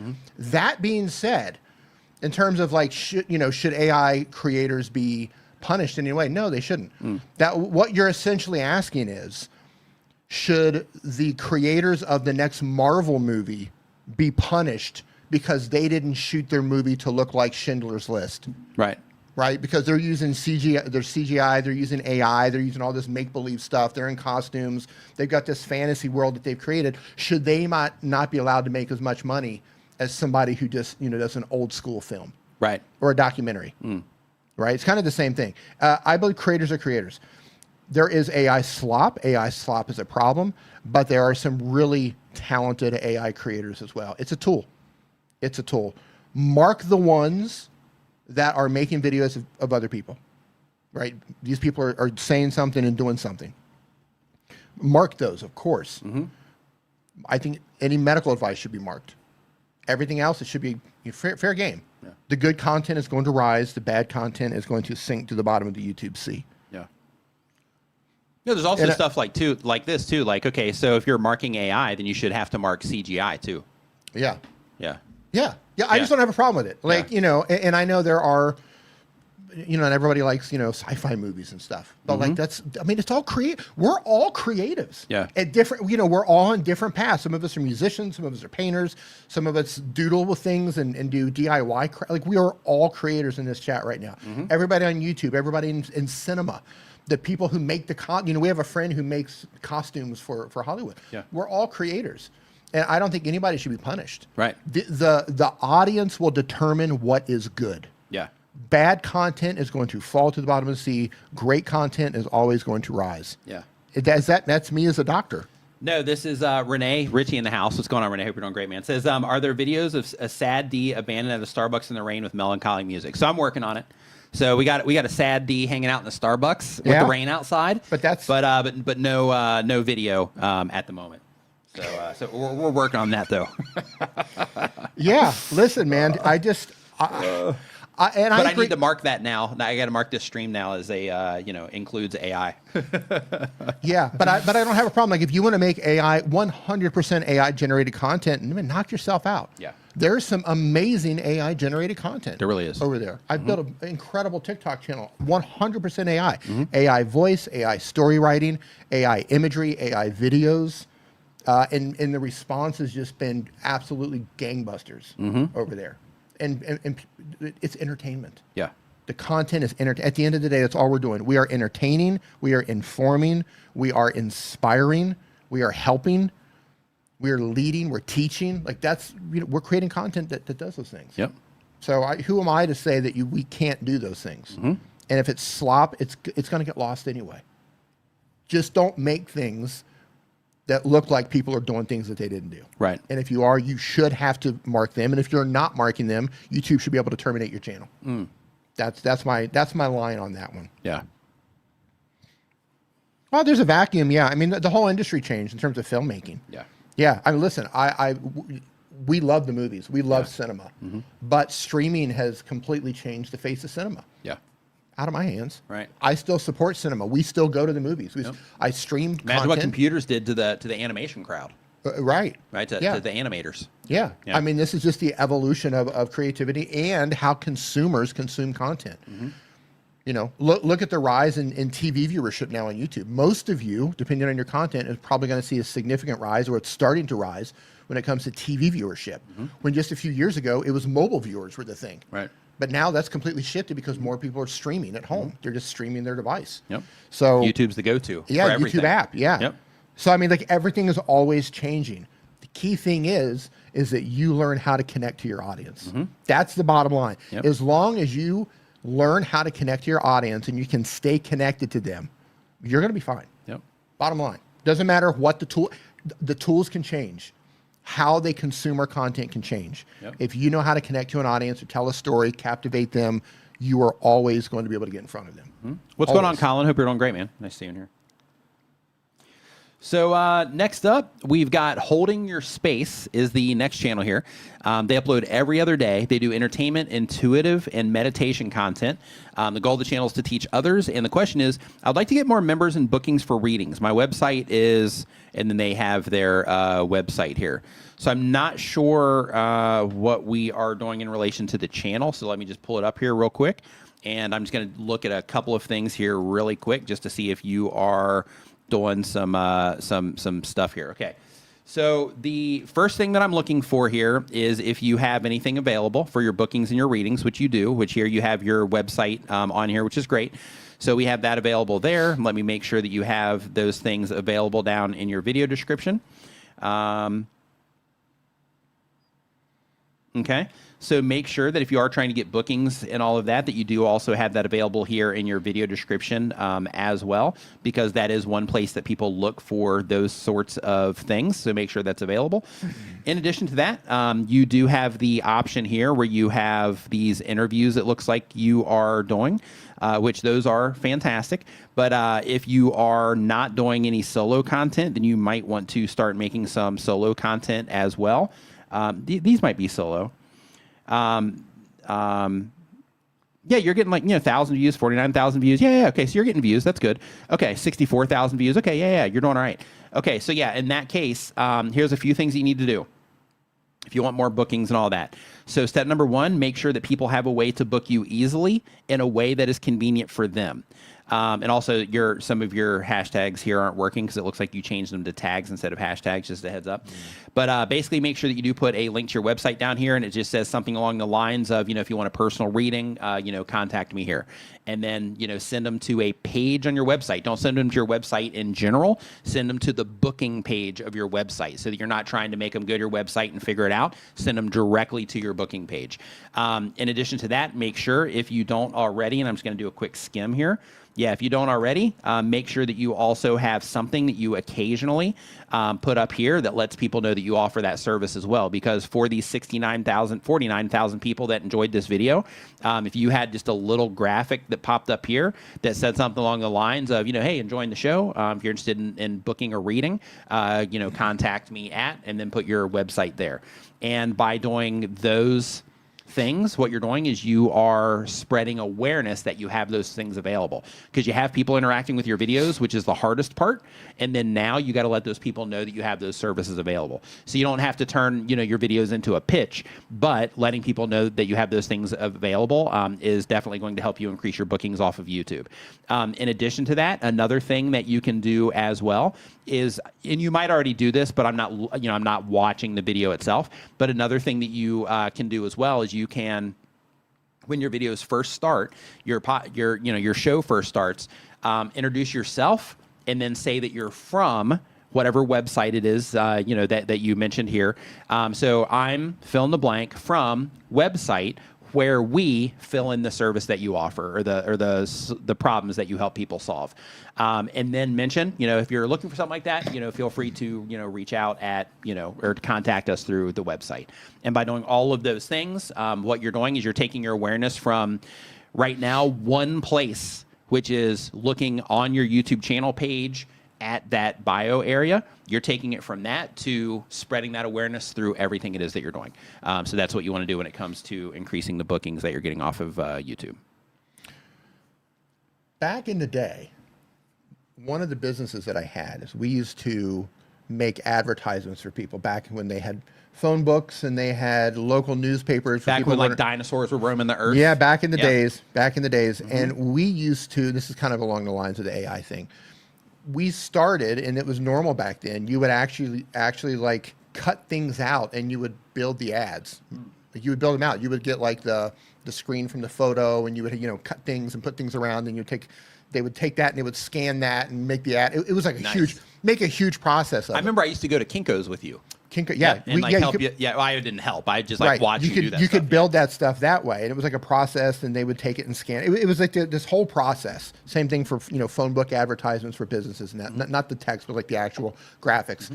And then a PageMaker came out. Aldous PageMaker was the first thing at that time. I think it had been released before, but then computers became affordable. Mm-hmm. So then everything started being made inside of Aldous PageMaker, and then Photoshop came out a little bit later. So just like that progression of how things went along, like there were entire businesses and all they did was just manually build advertisements. And like a lot of them were just wiped out. Yeah. The ones who didn't translate over to computers. Mm-hmm. So like this is, everything is just it's a progression. A continual evolution. Yeah. Yeah. Yeah. And Beanie made a good point. Like every time you're taking a digital picture, you've helped put somebody out of business that, film used to be the thing. Right. Right. And people used to photo. Remember that. You used to have to take all your film. Without getting derailed too much, but remember how where you take like the canister and you drop it off and just trust that person with your photos? Right. At the photo lab. Yeah. All the, the photo labs here's all closed. My family stuff that you can just stand here and look at. It's coming out of the printer. Yeah. Right. The photo labs, most of those closed down because they used to have to manually do that stuff. Yep. But yeah, and they ended up buying machines, right? First it was all manual, then they bought machines, and now most of them are out of business. Yep. Like this is just the progression of how things go. Yep. Yeah, and it would take a week to get your photos back. Yeah. But it would be a big deal though. You'd be like, oh sweet, my photos are in. They called on my landline 3 days and later, let me know that my photos were in. So now you're all excited to go check out those photos that you took like 3 weeks ago. Yeah. Yeah, what a slow world that was. Yeah. Oh goodness. Okay, so next up on our list. Really quick, so Lisa added legal advice, and I agree. Legal advice online should also be marked. You should have to be a lawyer to give legal advice. Yeah, I agree. And AI created legal advice should also be marked as AI, 100%. Yep, agree. Yeah. So next up, we have Open Air Outdoors. Open Air Outdoors, they upload one time per week or more, but on YouTube for a year or more. They do outdoorsman lifestyle content. The goal of the channel is to connect with others who like what they like. The question is, with YouTube constantly changing, I've been testing different things with good results. I've noticed lately that YouTube is recommending me my own videos all the time now. I'm getting recommended my own shorts and long form. Your thoughts on this? So YouTube does that sometimes, where they will recommend you your own content because you're interacting with your own channel. I think it's weird that with the complex system that they have, that they don't detect that and say, okay, they're logged into this account that has these videos on it, but we're still recommending them. I'm surprised that they don't have some type of, safeguard in place for that, but, whatever. But, those types of things, definitely happen. So it's not something, that's weird. Hopefully it doesn't happen like a ton, but you'll usually see that sort of thing more in suggested videos than you will in, on like home pages and stuff like that. But, you will also, occasionally get recommended your stuff there sometimes. Lauricio, what's going on? Hope you are doing great. Let's see here. So next up, we've got Craig 4RM Friday. Craig 4RM? From? Craig Arm. Craig from Friday? Craig from Friday? Craig from Friday, maybe? Craig from Friday? Not sure. Yeah. Okay, so let's see here. So they do daily content, but on YouTube for less than 6 months. They do a mental health gaming channel, streaming right now, but uploading videos very soon. The goal of the channel is to connect with others who like what they like, and they say that their watch time hours and impressions are massive, but they need help for subscriber conversion. So when it comes to converting viewers into subscribers, that's all going to come down to, how people are, responding to what it is that you're doing. So you sound like you're getting views and people are engaging with what it is that you're doing. The very first thing you want to do that will increase the amount of people that are responding is, okay, I see. Okay, so you mentioned that the watch time hours and impressions are massive, but you need help with subscriber conversion. So, so a couple things. So the very first is that if the goal is to convert more viewers into subscribers, then one, you have to make sure that the value that they're getting out of your content is worth coming back to. So that when they're watching the content itself, they think to themselves like, this is great, I want more of this, right? So that's step number one. So that comes from you doing everything you possibly can to create an amazing viewer experience for the people that are interacting with your content, because the better experience they have, the more likely they are to subscribe. Number two, make sure that you are reminding them to subscribe. You don't have to do it a lot, but somewhere in the video, mention it. Because when you mention it, people respond to it. Don't waste a bunch of time. Don't do, big, long, things. And hey, by the way, only X amount of % of my viewers, blah, blah, blah. Like, don't worry about that. Just, hey, if you're enjoying this, remember to subscribe. Right? Just keep it super simple. And the whole idea there is for the people that are engaged, it's just that little reminder, right? Like, oh, okay, let me subscribe to this channel. So the whole thing is just simply spreading awareness and reminding people to subscribe to the YouTube channel. In addition to that, make sure for the most engaged people that make it all the way to the end of your video, make sure that you do add the option to subscribe there at the end of your video as well. But that call to action and making your content, to where people want to subscribe because they can't get enough. Those are the things that are going to make a difference, with the heaviest thing being the content, being good enough to where people just want more. Both of those things, will help you get more subscribers. And another thing too is when it comes to getting subscribers is, make sure that, you're focused on them, right? Because you want subscribers, right? So you're like, hey, this is I want, which is fine. But make sure that you are, focusing the value on them. Like this is what I want, but in order to get this, I need to make sure that I'm showering them with an awesome experience when they're interacting with my content, right? And just make sure that you're focusing that effort on them, and then you'll be repaid with that with people subscribing to your YouTube channel. So next up on the list, we have Michael Furberger. Michael Furberger does bi-weekly content, but on YouTube for a year or more. They do entertainment and music content. The goal of the channel is to connect with others who like what they like.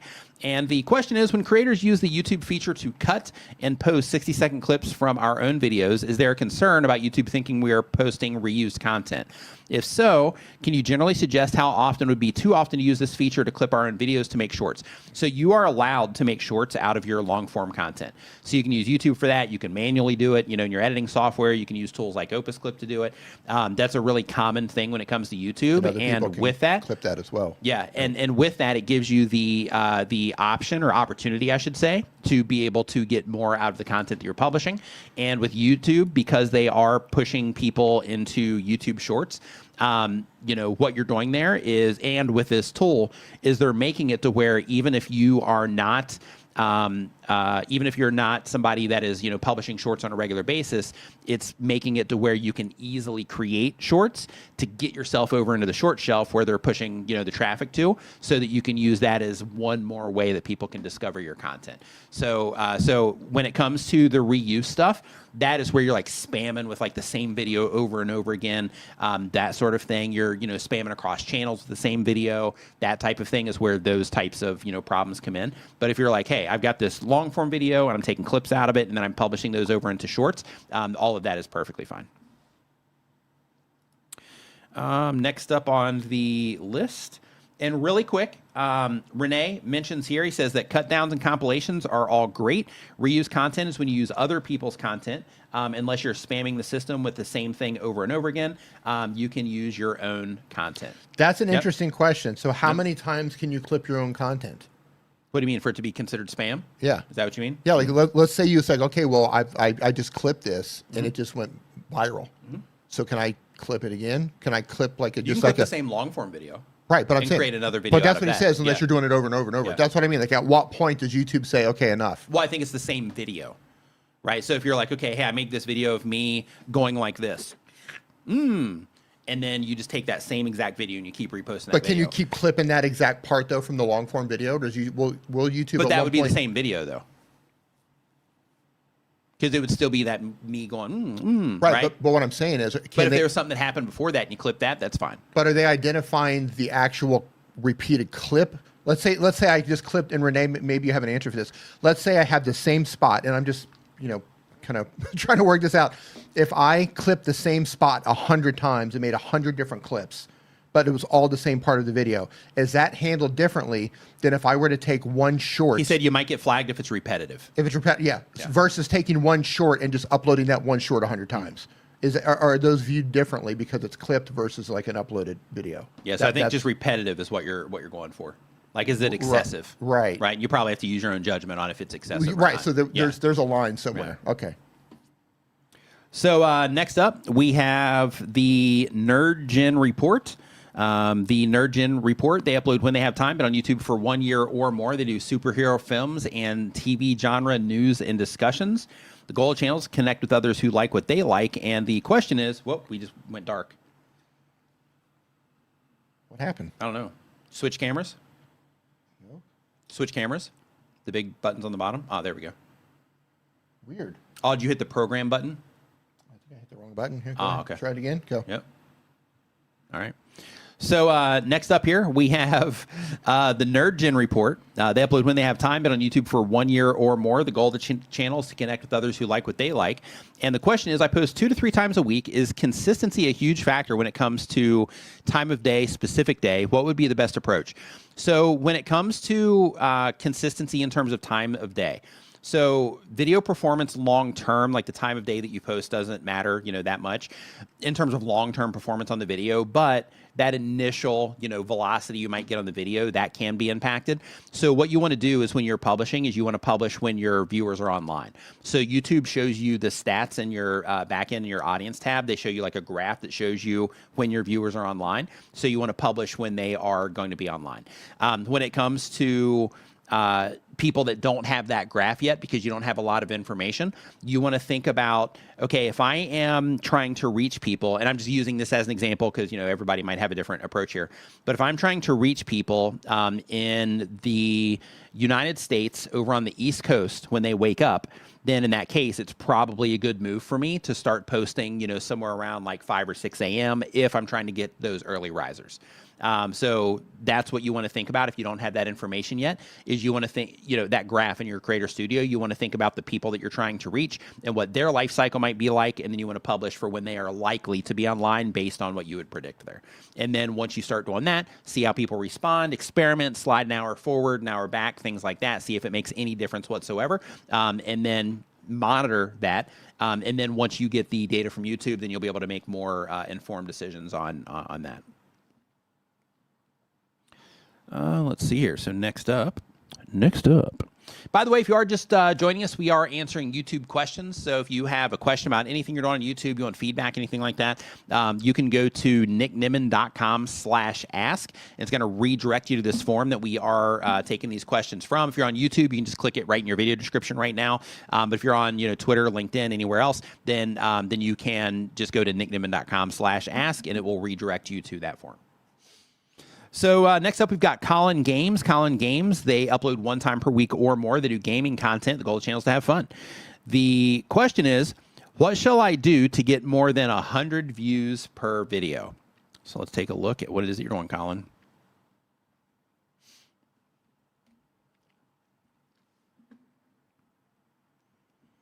You know what? I think I replied to your comment. I think you just recently left a video. or sorry, I think you recently just left a comment about your channel, and I think I went and looked at it and left a comment because all this looks really familiar, specifically this like challenge video over here.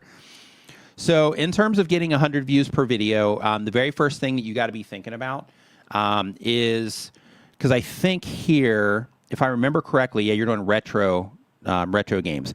So a couple things to think about. The very first is that make sure that you are making your content about games that are going to be popular enough. I know there's lots of retro games that are popular, but I would definitely hop into Google Trends. I would look around other YouTube channels that make videos about retro games, things like that, and start looking to see what games people are talking about that are retro that are getting views. And then by doing that, what you're trying to do with that is you're trying to qualify the specific games that you're covering so that you can make sure that you're making content about things that are popular enough to get more views. And some of these might already be there, but I'm just saying you want to do that step first. And then from there, you want to also make sure that when you're packaging everything up, that it's super clear that it is about that game. I think in this case, it probably is, like that. Like here where you have the... this one, I'm not really sure what the game is. Lies of P, I guess, the Ultimate Boss Gauntlet. Yeah, so here, just making sure that you are using, I guess you do have it over here where it's kind of small, but basically making sure the emphasis is on the things that are going to help people recognize the game itself for people that are into the game. In addition to that, you have Lies of P, the Ultimate Boss Gauntlet. So this is informative, right? So with this, you are giving people information. You're letting them know that it's about this, but there's nothing compelling at all about this. So here, Life of P, the Ultimate Boss Gauntlet, you don't have any mention that this is a retro game for people that might be into retro games. You don't have, anything compelling here that would make somebody just instantly go like, oh, that seems interesting. Let me, check it out. It's informative. So you're, one step in the right direction. But the next thing that I would work on is trying to make it, more compelling. In addition to that, the ask that you're putting out there, and I'm not sure if these are just gameplays or what you're doing, but like here, you have this video that isn't packaged in a compelling way, and you are asking for an hour and 3 minutes worth of time from people for this game, for this. So because of that, another thing that I would experiment with, with your content is to also, and it looks like you're doing some of this as well with some of these shorter ones, but I would definitely consider make it about the game and make it about something that you're trying to do in the game to make it just a little bit more, interesting. Because here, it's just about the game, but if you made it about the game and then something that you're trying to accomplish in the game, then in that case, it might open it up a bit to where it might make people, more interested to want to click on it to see if you're able to accomplish, whatever that thing is that you're presenting it from the outside as. So I would work on those types of things right now when it comes to the content. And see if that makes any difference at all for you. And also, if you're doing like Let's Plays, which it looks like it's what you're doing right now, just based on the length here. Also, like when your videos first start, another thing that I would do, I don't know, are you on camera at all? No, you're not on camera for any of these. So yeah, so so with this, other things to think about too is, like when it first starts, like when you have all this loading stuff and all that in there before you even get into the game. It can be helpful when people click into the video for you to say, hey, we're going to try to do this or this, or, in this, we're walking through this, retro game, and we're going to go through every nook and cranny of this game. So, so we can, relive these experiences, or, whatever the thing is. But basically having some type of opening in the video, and let me just go down here to your transcript and just make sure you don't have that. But basically have some type of opening in the video that makes it interesting. So, okay, so you do. Welcome, everybody, in today's video. We're going to be doing a boss rush challenge. Okay, yeah, so you're doing that, so you're good there. So then, packaging it a little bit better from the outside, and then verifying the games are popular and trying to make them more compelling are the things that I'd be focusing on. And then once you start getting better numbers, then you'll start getting more information from audience retention and stuff like that, where you can start making decisions in the actual content itself. But I would skip all of the loading screens, all that stuff, and just get them into the game. Let's see here. So Doug said we missed a milestone earlier. Oh, Tango in the kitchen. Says a member for 17 months. Thank you for your support there. Says Taylor Swift might be busy planning for her wedding and most likely her next album. Yeah. Yeah. Not running presidents in your multiverse? Not in my multiverse. Not running for president or being president? Yeah. Jeremy says, do you do channel reviews? So we do these where we just like look at them, you know, in the stream, and all you got to do for that is just put it into the forum. You put your channel down in the forum, and with that we go and we'll just look at a specific thing during that. Starting, I think I have it scheduled either for next week or the following week. I'm going to start doing the regular channel review streams on my channel again. I usually do those on Wednesday. Sometimes I'll move them around Tuesday or Thursday, but usually they happen on Wednesday. So so keep an eye out for those, for like the ones where we go over like a bunch of stuff. But on these streams, because we try to keep everything a little bit tight, and I already, you know, talk a lot when we're looking at channels. So so because of that, we just try to keep it a little bit tighter here for these. But go ahead and put it your question, and like if there's something specific that you want feedback on, just let us know in the forum and we'll take a look. But we don't look at videos though. It's more about the things that we see from the outside. Okay, so next up we've got Who's Prep Tech. They do bi-weekly content, but on YouTube for a year or more. The goal of the channel is to make money.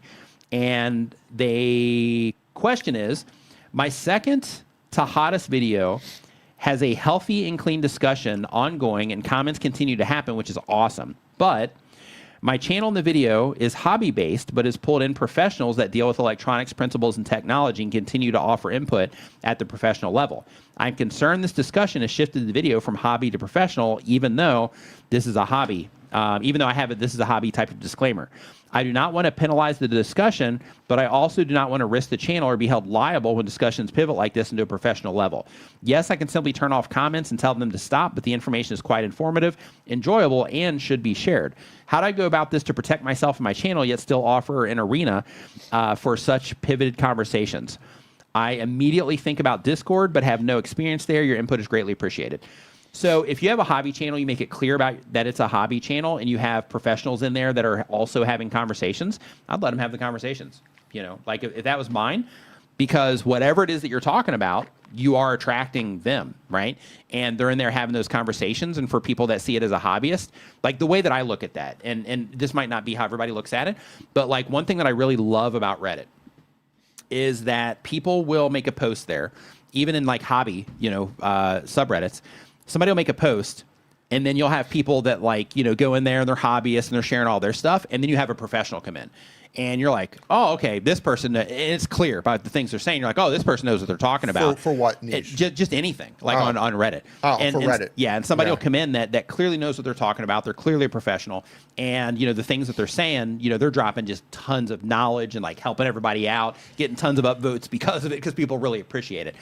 So because of that, you know, if those people are coming in, but you are making it clear, right? Hey, this is a hobby channel. I'm not, you know, trying to give professional advice here or anything like that, then let those people come in and do their thing as well. Like I would invite them to, you know, to have those discussions there, because I think that hobbyists can, because your content's about emergency preparedness technology. So because of that, I think people that are into especially that sort of thing, you know, if they do have, you know, they come into your stuff as a hobbyist and they're getting the value out of that, and they get additional value from people that, you know, work professionally in that field, then yeah, I would use that. Other things, I mean, this might be a little bit outside of what you're trying to do, but just because you wanted to know the thoughts. Other things too is, even though you're a hobby channel, if hobbyists are still coming in and you have professional people coming in, consider that and think to yourself, okay, so if I have hobbyists come in and I have professionals, that means that I have access to professionals. So therefore, is there anything that I can do here to where maybe I can get one of these professionals on, you know, on call or on a, you know, phone call or something, and we can make like a video with this professional, and I can ask them, you know, questions as a hobbyist, and they can give me, you know, some of their information as a professional. And then, you know, you would kind of, you know, experiment with that and see if, you know, that would be something your audience would be into. I had a friend of mine that had a channel about cars, and he started bringing on like a professional because he was an enthusiast, but he brought on a professional, and that content with the professional ended up being like the highest performing content, almost always the highest performing content on his channel. So, you know, those types of things can be really impactful when you do have, you know, people that know what they're doing as a part of the conversation. And Renee mentions here, he says, the funniest thing on Reddit or Twitter, tell somebody that they don't know what they're talking about, and the person ends up being the inventor or the author. Always check the bio, right? Yeah, I've seen people argue with Renee on, or like Renee will come into like a YouTube subreddit, and he'll come in there because he's on Reddit too, like he's on YouTube answering questions and helping people out, and he'll come in there and he'll say something. People like downvote him and stuff. And I'm looking at it because they may or may not know that he actually works at YouTube, so I'm looking at it and I'm like the person in this conversation that has the most, insight on this conversation is the person getting like downvoted and people are arguing with. So, those I are think it's funny. Guilty pleasure reading stuff like that. I forget his name, but there was there was a NASA astronaut that was posting something on X, and they were just taking him to task. And I was just like, the dude is an astronaut, right? And like user 47898 Bob is telling them that he's completely wrong about everything that he's talking about. I'm just like, what is going on? There was, I think there was a U.S. politician. I don't know where they. Hey, cover this for 1 second. Yeah. I don't know. There was a U.S. politician on X who said something about Stephen King, the author, and basically called him a nobody. Like he didn't know who Stephen King was, like the author, and they were arguing about something. So I made a couple notes here on questions that I would pick up because I don't have access to the forum. So Scale Train Station said earlier on, he says, what do you think about making music for larger channels in exchange for exposure? And I've seen a lot of musicians talk about this. Like, hey, I make music. What if I offer this music to creators? Here's the thing to think about. That could work, but that's a big ask. Because if a creator doesn't know, and here's a question for everyone in here. If you don't know an artist and you haven't built a relationship and you don't have trust with an artist yet, and somebody just randomly contacts you and says, hey, you can use my music for free, would you trust it or not? Just type in yes or no in the chat. Because there's a trust issue here, because there's nothing to stop you as the musician, as the creator, as the owner of the music, to then go back and claim that music. So you're going to have to build that relationship and really build that trust first before you even do something like that, especially if you're reaching out to a larger channel. Because let's just say Mr. Beats. I don't think he uses music that much, but let's say he does. The risk that he would take, or Casey Neistat or whoever, who does use random music, he does take the risk. But the risk that a lot of them take by putting music that is untrusted, untested on their channel, they risk losing 100% of the revenue that they make, which could be absolutely devastating to some of these creators with large channels. So just kind of, I don't think that would work in most cases. But you wouldn't do it either. For what? I wasn't, yeah, what? If an unknown artist reached out to you and said, hey, you can use my music for free in your video. No way. I wouldn't do that in a million years. Right. Yeah. Right. Now, on the flip side. Maybe a million years. I mean, who knows what would happen in a million years. But yeah, I would not take that offer. Yeah, like there has to be trust there. I wouldn't take that offer from a friend. Like if like a friend reached out and they're like, hey, man, you can use my music in your videos. I'd be like, no, not going to do it. Yeah. Still wouldn't do it. Music is tough. Yeah. Music is really tough. Like when we did Creator Mix, like that decision had to be, that decision was made that library is never going to be sold. Mm-hmm. So, in the event we're like, yeah, we don't want to do this anymore, or the rules change on YouTube, whatever, and I'll just pull the plug. Pull the plug. Yep. Yeah. Like I'm not going to sell the library. I'm not going to do that, because once somebody transfers the rights to music, even though they gave you permission, as soon as those rights change hands, problematic. It can become a problem. Mm-hmm. So it's just something to think about. Yep. So yeah, I wanted to answer that. I made a note of that earlier to answer that question. In theory, it sounds like a good idea. Yeah. But if they don't know you, you're untrusted. Right. That the risk factor is just it's enormous. Right. And another thing too, like let's say you have a friend or you have some random person on the internet that's reaching out. Like they're not going to give you like a license and all that stuff. Like it's I mean, and that could be done maliciously too. Right. Like somebody could try to get you to use multiple tracks and then hit you with copyright strikes one after the other. Bye bye channel terminated. Right. Yeah. Or they'll just claim your income and you're just making money for them instead. Yeah, it's wild. Yeah. So I wanted to cover that when I saw it earlier, and you were yapping on as I do, as you do, yep, as you were here for, answering the people's questions. Yep. Continue yapping on. Traveling with Russell is our next question here. Uploads 1 time per week or more. Been on YouTube for 1 year or more. The type of channel showing typical everyday life where I live. The goal of the channel is to make money, and the question is, I started out doing supermarket tours. Oh, interesting. Started on supermarket tours, but I feel like I've exhausted that topic. I enjoy making them still, but I want to make other videos about typical things. My wife keeps telling me to double down on what your top 5 or 10 video topics are. Think your wife's on to something. So there's first and foremost, your wife is always right. Yeah, I mean, we all know that. Even when she's wrong, she's right. Right. So we just need to set the table right there. Yes. Even when she's wrong. Yeah, it's just a good rule of thumb. 100% right. Yes. So listen to her. She's right. Yep. Even when you're right, she's still right. That's right. Yep. When she's wrong, she's still right. Yep. Yep. 100%. Yep. And when in doubt, she is right. Yep. Yep. So when it comes to the videos that you publish on your YouTube channel, typically when you are making content and you find videos that people always respond to or that they respond to most of the time, the general rule of thumb there is to keep making those videos. So I see that you've done well here. You've got almost 200,000 subscribers on your YouTube channel. So you're definitely, doing good stuff here, and people have responded to what it is that you're doing.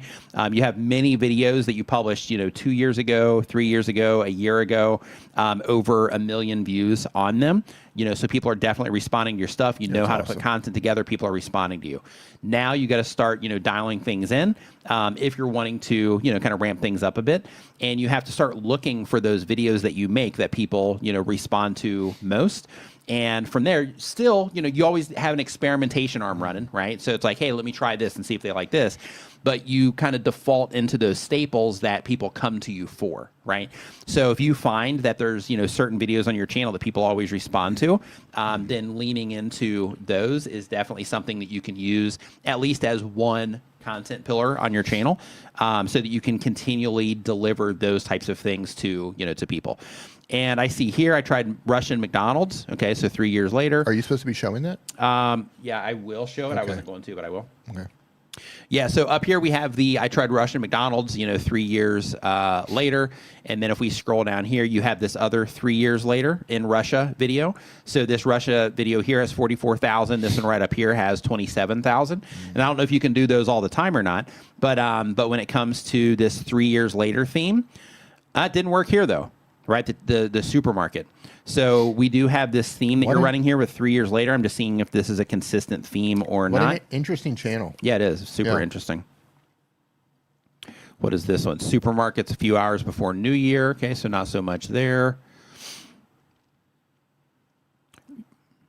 I mean, you can't necessarily wait 3 years to make all your videos. So let's see here, 24,000. Tried Russia's brand new electric tram. Okay, so I traveled on Russia's brand new tram. That was interesting. They did a video on moving into an apartment right there, move-in ready. It's like 111 right here. 1,000 views a month ago. Yep. Like, man, I would really explore. Yeah, that one too. Yep. That's a good idea right there. That hit. Yep. Yeah. Yeah, so, when you have things like this happen, and these things too, right? Like I traveled on Russia's brand new electric tram, so it could be that it's the brand new tram and people have the interest in that. But if you start noticing, like, okay, when I do I did this on Russia's this, and if you find that people respond to that pattern, then, continuing down that road is definitely a move to consider. When you have content like this that people respond to at a high level like they did here, like Dee was talking about, then you have Russian typical brand new apartment. Could you live there? You could literally do one of these videos like every, like once a month, right? And then as a part of that, you just have that staple where you're just featuring all of these different apartments there, which could open you up to like sponsorships and things like that. But it just gives you, those options. Here you also have I traveled on Russia's brand new metro train, so you are kind of following that, which is good already, and people are responding to it, and you're already noticing and following those patterns, which is good. So yeah, so I think your wife is onto something in terms of, finding those kind of staples that you lean on. And then once you find those staples that you are leaning on, then, keep the experimentations running with the other stuff that you like to do.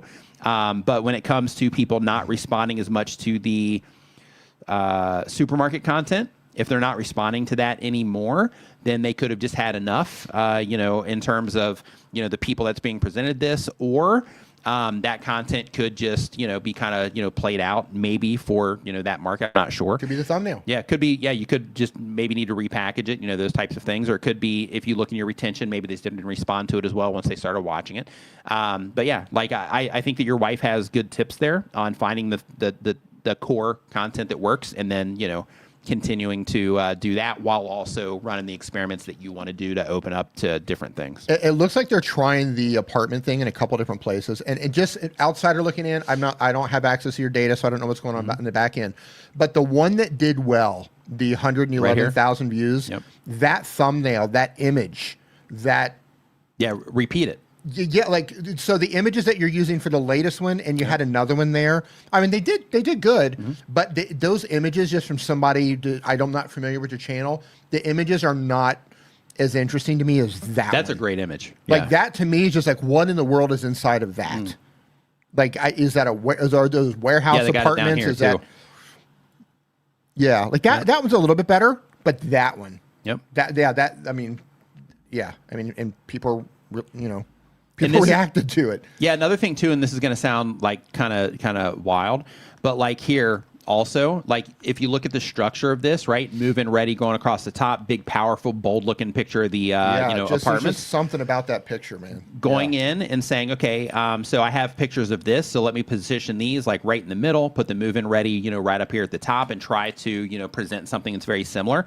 And also with this, you could probably drop this into Nano Banana to tweak it just a little bit in terms of the angle to try to get, like a similar type of shot. And it would keep everything, looking legit, but it might be able to tweak the actual shot or the angle of it so you can get that stronger photo. But definitely, trying to replicate what works in the way that it worked previously. I don't know why people are watching your channel. I don't know, the type of audience you've cultivated. I don't know why they're clicking on the videos for, the living conditions, but the ones where you have, the single, the two buildings and the different tower type buildings, those just look normal to me. So when I see those, I'm just like, it's kind of like a normal building. But I see that one, I'm just like, what in the world is that? But I do like that you're going after, you're like, hey, this worked before, so let's do it again. Yeah, I think that's great. Yeah. I would keep testing the imagery.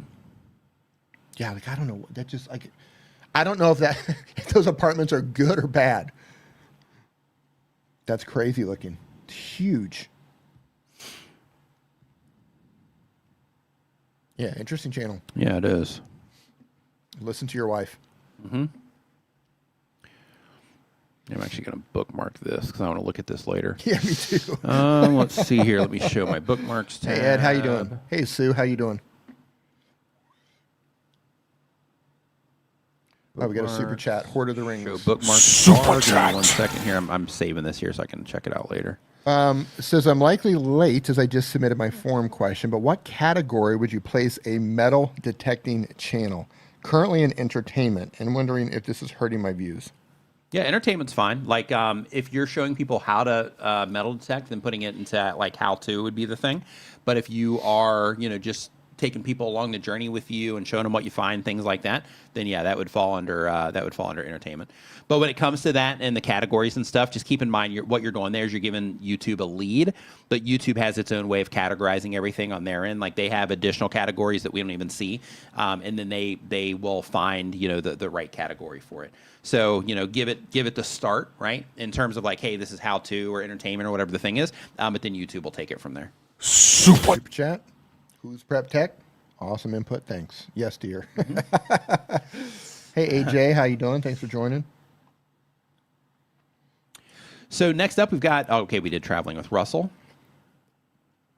So next up, we got Film School Dad. Film School Dad does bi-weekly content, but on YouTube for 1 year or more. They do movie updates, reviews, and commentary.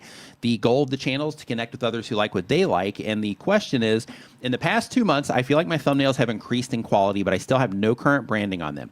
Being a faceless channel, I worry about blending in, but I'm not sure how to best upgrade my thumbnails in order to better brand myself. Any thoughts would be incredible, and I'm here for constructive criticism too. All right, we're going to burn you to the ground. No, I'm just kidding. Let's get them. We're going to roast you to the ground. Mm-hmm. Okay. We're not really going to roast you, but let's see what you got. Okay, the biggest movie of 2026. Okay, the Odyssey. It's an invitation. You watch movie stuff, don't you? I do. On YouTube? Yeah, I'm looking at what this do you now. think of this? If you need me to zoom in on anything, let me know. What he's just doing movie reviews? Yeah, so it looks like in-depth, spoiler-heavy reviews and commentary on the movies and series that matter the most to you. All right, let's see. Let's see what he's doing here. Yep, and I'll zoom in on this too because you're looking at it through like the Odyssey, the biggest movies of 2026. Eyes Wide Shut, how the cult planned everything.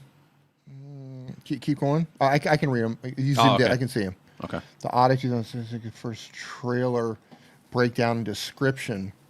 See, I like that. See, that caught my attention too, and it got views. Which one? The Odyssey first official trailer breakdown and description. Right, the breakdown. You're explaining what is going on in the trailer. That would interest me. Good catch. The biggest movies of 2026, not interested. Eyes Wide Shut, how the cult planned everything, could be interesting, maybe, but the official trailer breakdown, oh yeah, I'm interested in your take on this.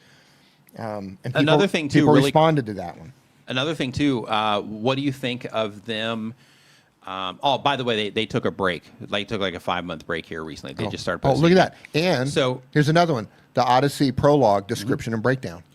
Yeah, Yep. 7,000. So what do you think of them mixing like the old Eyes Wide Shut content versus something that's getting ready to come out with a trailer?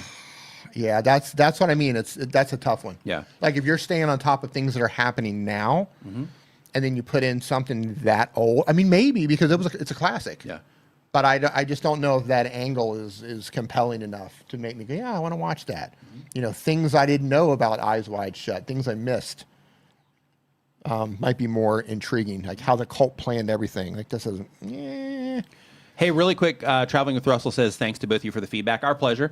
Yeah. One other thing just to mention really quick on your channel, and you're probably doing this already because you're already doing the pattern thing, trying to create themes and all that.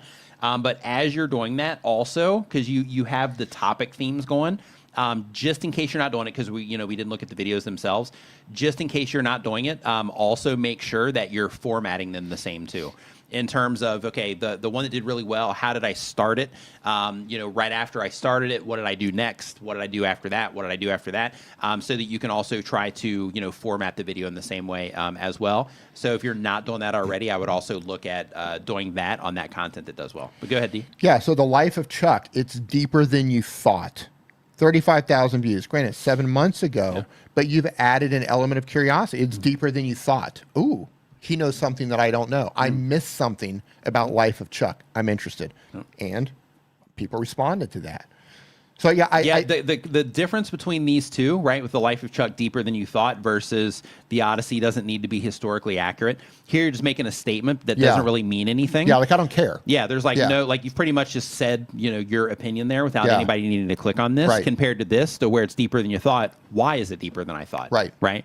So you're just what it is that you're offering there is a little bit different. And really quick, so you're saying, The Odyssey doesn't need to be historically accurate. You just told me it's not historically accurate. Right. That's what I was saying. And, yeah, right. like and you I don't, don't. yeah, the you just opinion told, is shared already. Yeah, right. I have right. no. Okay, well, it's not historically accurate.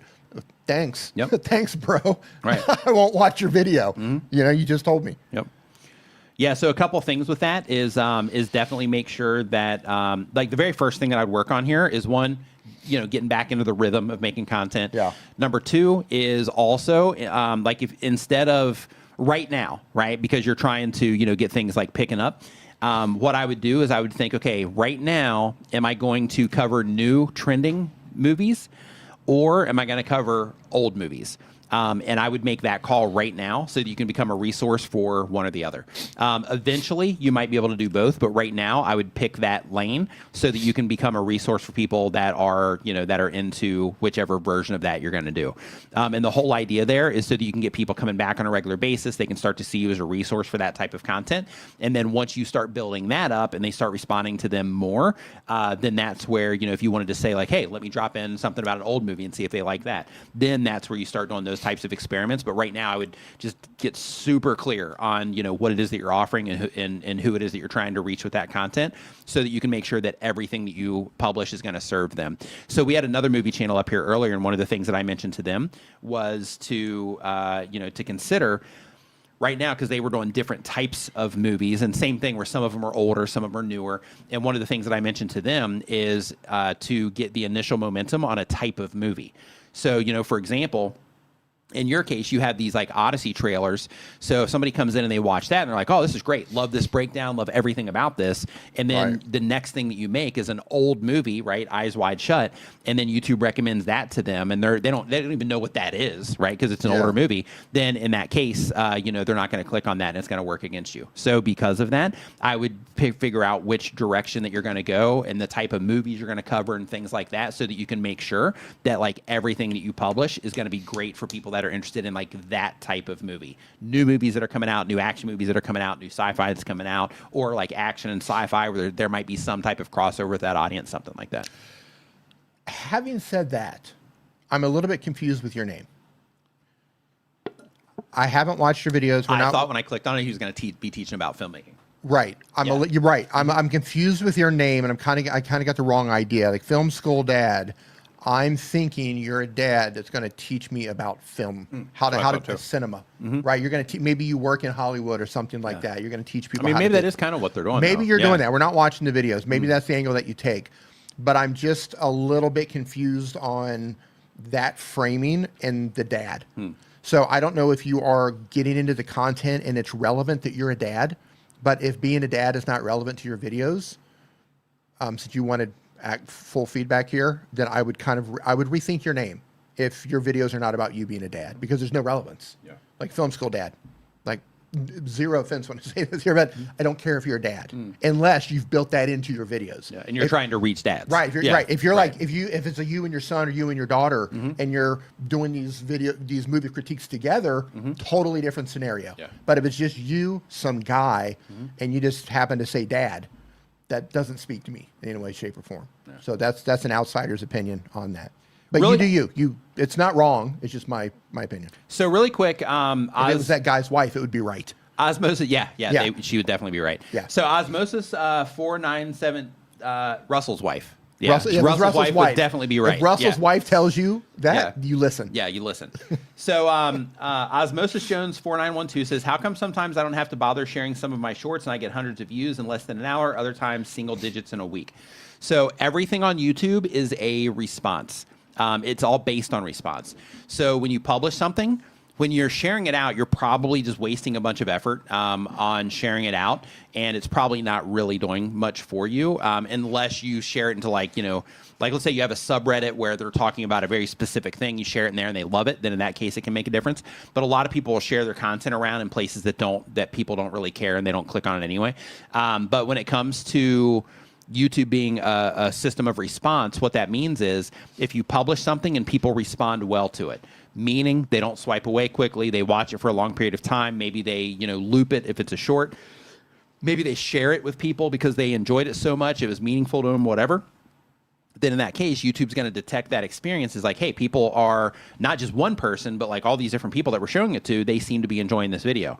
Then what's going to happen is YouTube's going to keep testing that video against people until it hits a threshold where people are not enjoying it compared to the other videos that they're also showing those people. So what happens is once your videos become not as competitive as the other videos that they're showing to, then their system's going to prioritize the content that people are enjoying, because YouTube's goal is to create a satisfactory experience for viewers so they keep coming back to the platform. So because of that, if they keep showing people videos that they're not responding well to, then what's going to happen is people are going to just be really unhappy with YouTube. So because of that, when you're publishing your videos and some of them do well and some of them don't, it's because the people that are watching YouTube, the viewers of YouTube, users, are enjoying this video more than they're enjoying this video. That's what it comes down to. And sometimes it's the topic, sometimes it's like the topic itself is causing them not to respond. Sometimes it's the choices that you're making in the video that causes them not to respond. Sometimes the things that you're talking about are just not popular enough, and because of that, they're not responding. But it's all a response. So because of that, when you have videos that do well, look into them and be like, okay, what about this do I think caused people to respond well to it? Was it the topic of it? Was it how I started it and would capture people's attention? Was I, did I do anything special in this that I didn't do, in some of the other ones that that they didn't respond well to? And you start looking for those types of things in your videos for the things that people do respond to. Next up, we've got Utter Alter Monster Wrestling. They do daily content, but on YouTube for a year or more. They do WWE 2K. The goal of the channel is to have fun. And the question is, very low views for a channel with 3.6 thousand subs. How do I fix this? Okay, give me 1 second here. Let me pull up your channel. So a couple things. Just remember that subscribers are not a guarantee of views. So channels of all different sizes. It all comes down to that response thing that I was just talking about. Sometimes you're going to make, decisions that people are going to respond to well. Sometimes they're not. And the whole goal is that you want to, try to make more better decisions than you make bad decisions when it comes to the content. So in terms of the views for the subscribers, you got 24 views on this, 82 on this. Blood and Lords, Roman Reigns and The Rock, Tribal Combat, Altitude Edition. Okay, so first you got like a 30-second video here. I wouldn't expect too much out of that one, anyway. Roman Reigns, he's intergender man standing. Yeah, I'm not sure what you're doing with these. I don't know if the game is interesting. I don't know if you're setting these up in some way. I don't know what's going on here in the content itself. Let me open your transcript real quick. We're setting up our opponent. Here it is. Comes, acquire this, such a psychological match. How can you get into an opponent's head at this point? Your opponent's head. Okay, I don't know if this is you talking or an announcer in the actual game itself. But here's what you want to think about is when somebody clicks on this, what can you tell them about this piece of content for what you're trying to do? Because here you have, this person versus this person, and then it's in this, game. But you're not talking about anything that might have happened in this. You're not talking about anything about it being a must-see. When they first click into it, you're saying we're setting up our opponent. Here it comes. So you're starting with action, which is a good experiment. But other things that I would do would be to, talk to the viewer and say hey, we're putting this person against this person. We're trying to, do this within a certain amount of time or whatever the thing is. And, create something that is at the beginning, a hook that makes them feel oh, let me see what the outcome of this is going to be. Those types of things are effective in gaming content. So I would definitely, look into doing those types of things with the content. But in terms of, the thumbnails, I think you're doing the right things in the thumbnails because you're focusing on the 2K26 image. You're focusing on the wrestlers. Yeah, it all looks really cool. And I think that, the people that you're trying to reach will be able to identify this. So because of that, I would definitely look into the content as the problem here. And I would start trying to think of ways that you can make the content just more, interesting. When somebody goes into it, why should they keep watching for more than a few seconds, right? And just work on that first 30 seconds a lot. With every video that you publish, just experiment with doing different things in that first 30 seconds until you find something that the people that are watching this type of content that they respond to. Let's see here. So next. So we got Explore Norway. What's going on? Hope you're doing great. Uploads 1 time per week or more. They do travel advice for Norway. The goal of the channel is to teach others. The U.S. is getting ready to take Norway, aren't they? No, it's Greenland, I think. Oh, yeah, okay. Yeah. I mean, Norway's probably on the list, too, somewhere. I don't know. Somewhere. I was like, be safe over there. Yeah. Greenland, that's right. Yep. Greenland. It's close, though. It's close. Yeah, it's close. Yeah, close. Says, I'm wasting so much time searching my 30 terabyte media archive that I started programming my own AI-powered media archive management would also... should support AI pre-edit. Do you think there's a market for that? It does run in the cloud, so you need to provide your own expensive hardware. So with the cloud version, there's probably a market for that. I do know that they do have software versions for indexing content to where you can upload content or not upload content, but you have content on a hard drive, and then you assign that hard drive. I can't remember the name of the software off the top of my head, but if you hop into ChatGPT or something and ask the name of it, it'll probably give you some options. But basically, they say no cloud. Oh, okay. Yeah, so basically what this is it's software, and then you assign it to, whatever hard drive your content's on, and then it will go in, it'll look at all that content, it'll auto-tag everything based on what it is that it's seeing in there, and then that way you can manually type in whatever it is that you're looking for, and then it starts showing those videos that have those things. So they have that already. So if you're making something like that, that's your version of that, then yeah, there's already something like that people sell. So from there, if you're trying to sell it, then yeah, I think that it's definitely something that people might be interested in. I mean, the only way you're going to know is if you finish it up and put it out there, right? Finish it up, put it out there, try to market it a little bit, and see see what people think. Yeah, ship it. Get it out there. That's the thing. You got to ship it. Yeah, keeping track of content is always tough. It is. Right? It is. As the years go on, and you just have terabytes of video and photos, and it's hard to keep track of all that stuff. It is. Yeah. It is. So hard. Yep. So home rapid repair, yeah, I'm actually going to change that, I believe. I'm in this kind of like middle place right now. What's that? He asked if my brand color is now blue and no longer red. Yeah, so I might change it. I'm not sure. I'm just kind of going back and forth. I have a red version too, but I put up the blue one just because I liked how it looks. So we'll see. What's the reference? Just my channel art, profile picture, and everything. I updated everything. Yeah. Let's see here. But yeah, I haven't committed yet. So next up, I just wanted to make a change because I've had the old stuff for so long. Bored. I was like, yeah, let's get some of that stuff updated. So Managers Mock is the next channel here. They upload 1 time per week or more. They've been on YouTube for 1 year or more. The type of content says I help newer managers fast track their people management skills. Goal of the channel is to teach others, and they say, what opportunities am I missing to grow and be better? Because I feel like I'm working too hard at times. Welcome to be a content creator. So when it comes to working hard, when you're making videos and stuff, yeah, that's part of the gig in a lot of cases, right? So I would definitely just embrace that side of things. But in terms of what you could do better, it looks like here you have. Okay, yeah, you're mixing stuff up here. So. Let me open this up here real quick. So what you are doing on this channel is, if we look right here, it looks like you have either just like a podcast episode maybe, or it looks like just like an audio track maybe. And then here it looks like you are doing something different by the timestamps. Maybe this is also a podcast. But yeah, like I'm pretty confused when I look at your channel page on exactly what it is that you are offering here with all of these different layouts and formats here. So that's step 1, but I'm just going to hover over this and see.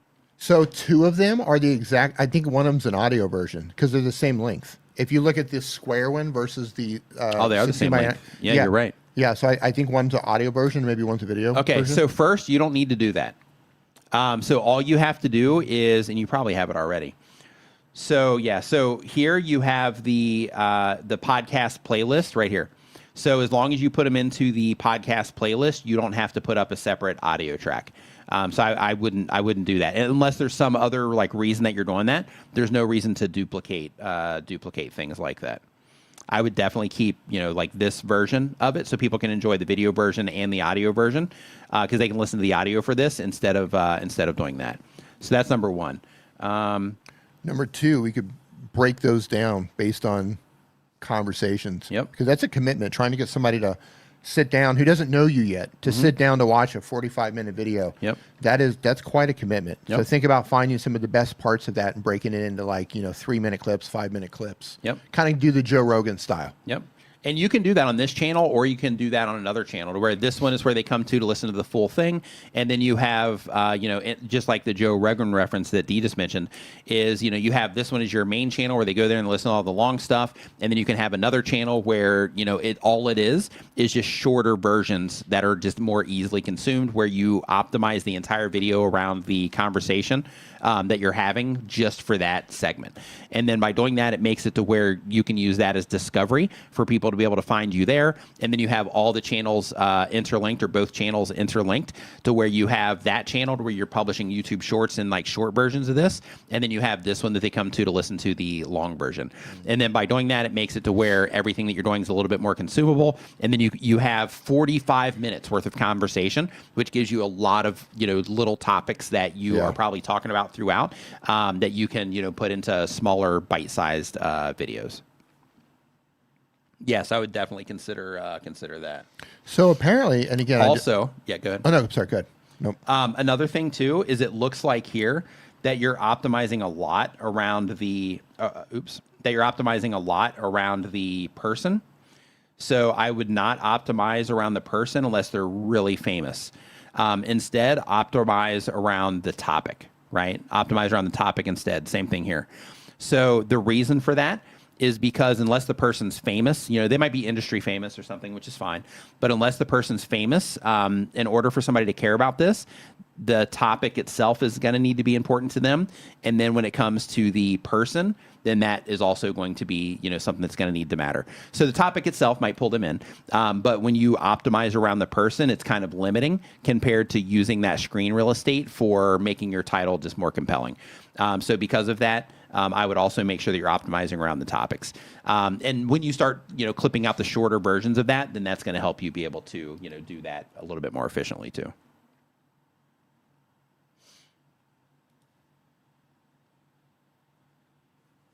I just went into YouTube. What I was going to say is I didn't realize parts of the U.S. were getting ready to be hit with like a historic snowstorm. Oh, really? Winter storm. Yeah, you guys be safe over there. Yeah, be safe. I didn't know that. Yeah, something just popped up here on my YouTube feed while you were. You know what? I remember because I was talking to Mom the other day. I remember her mentioning that about the East Coast. Yeah, she's like, the East Coast is getting ready to get hit with some snowstorm or something. Really? Yeah. Yeah. So stay warm over there. So Moses VZN, they upload when they have time, but on YouTube for a year or more. They have a movie channel also. The goal is to be a full-time content creator.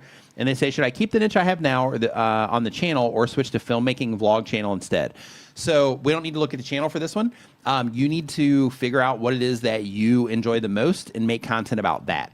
And the reason for that is because one of the things that we talk about when we go to conferences and things like that is sustainability. So when it comes to being a creator for the long term, I mean, I know that you're doing this just kind of when you have time and it's more, you know, well, you do say to be a full-time creator.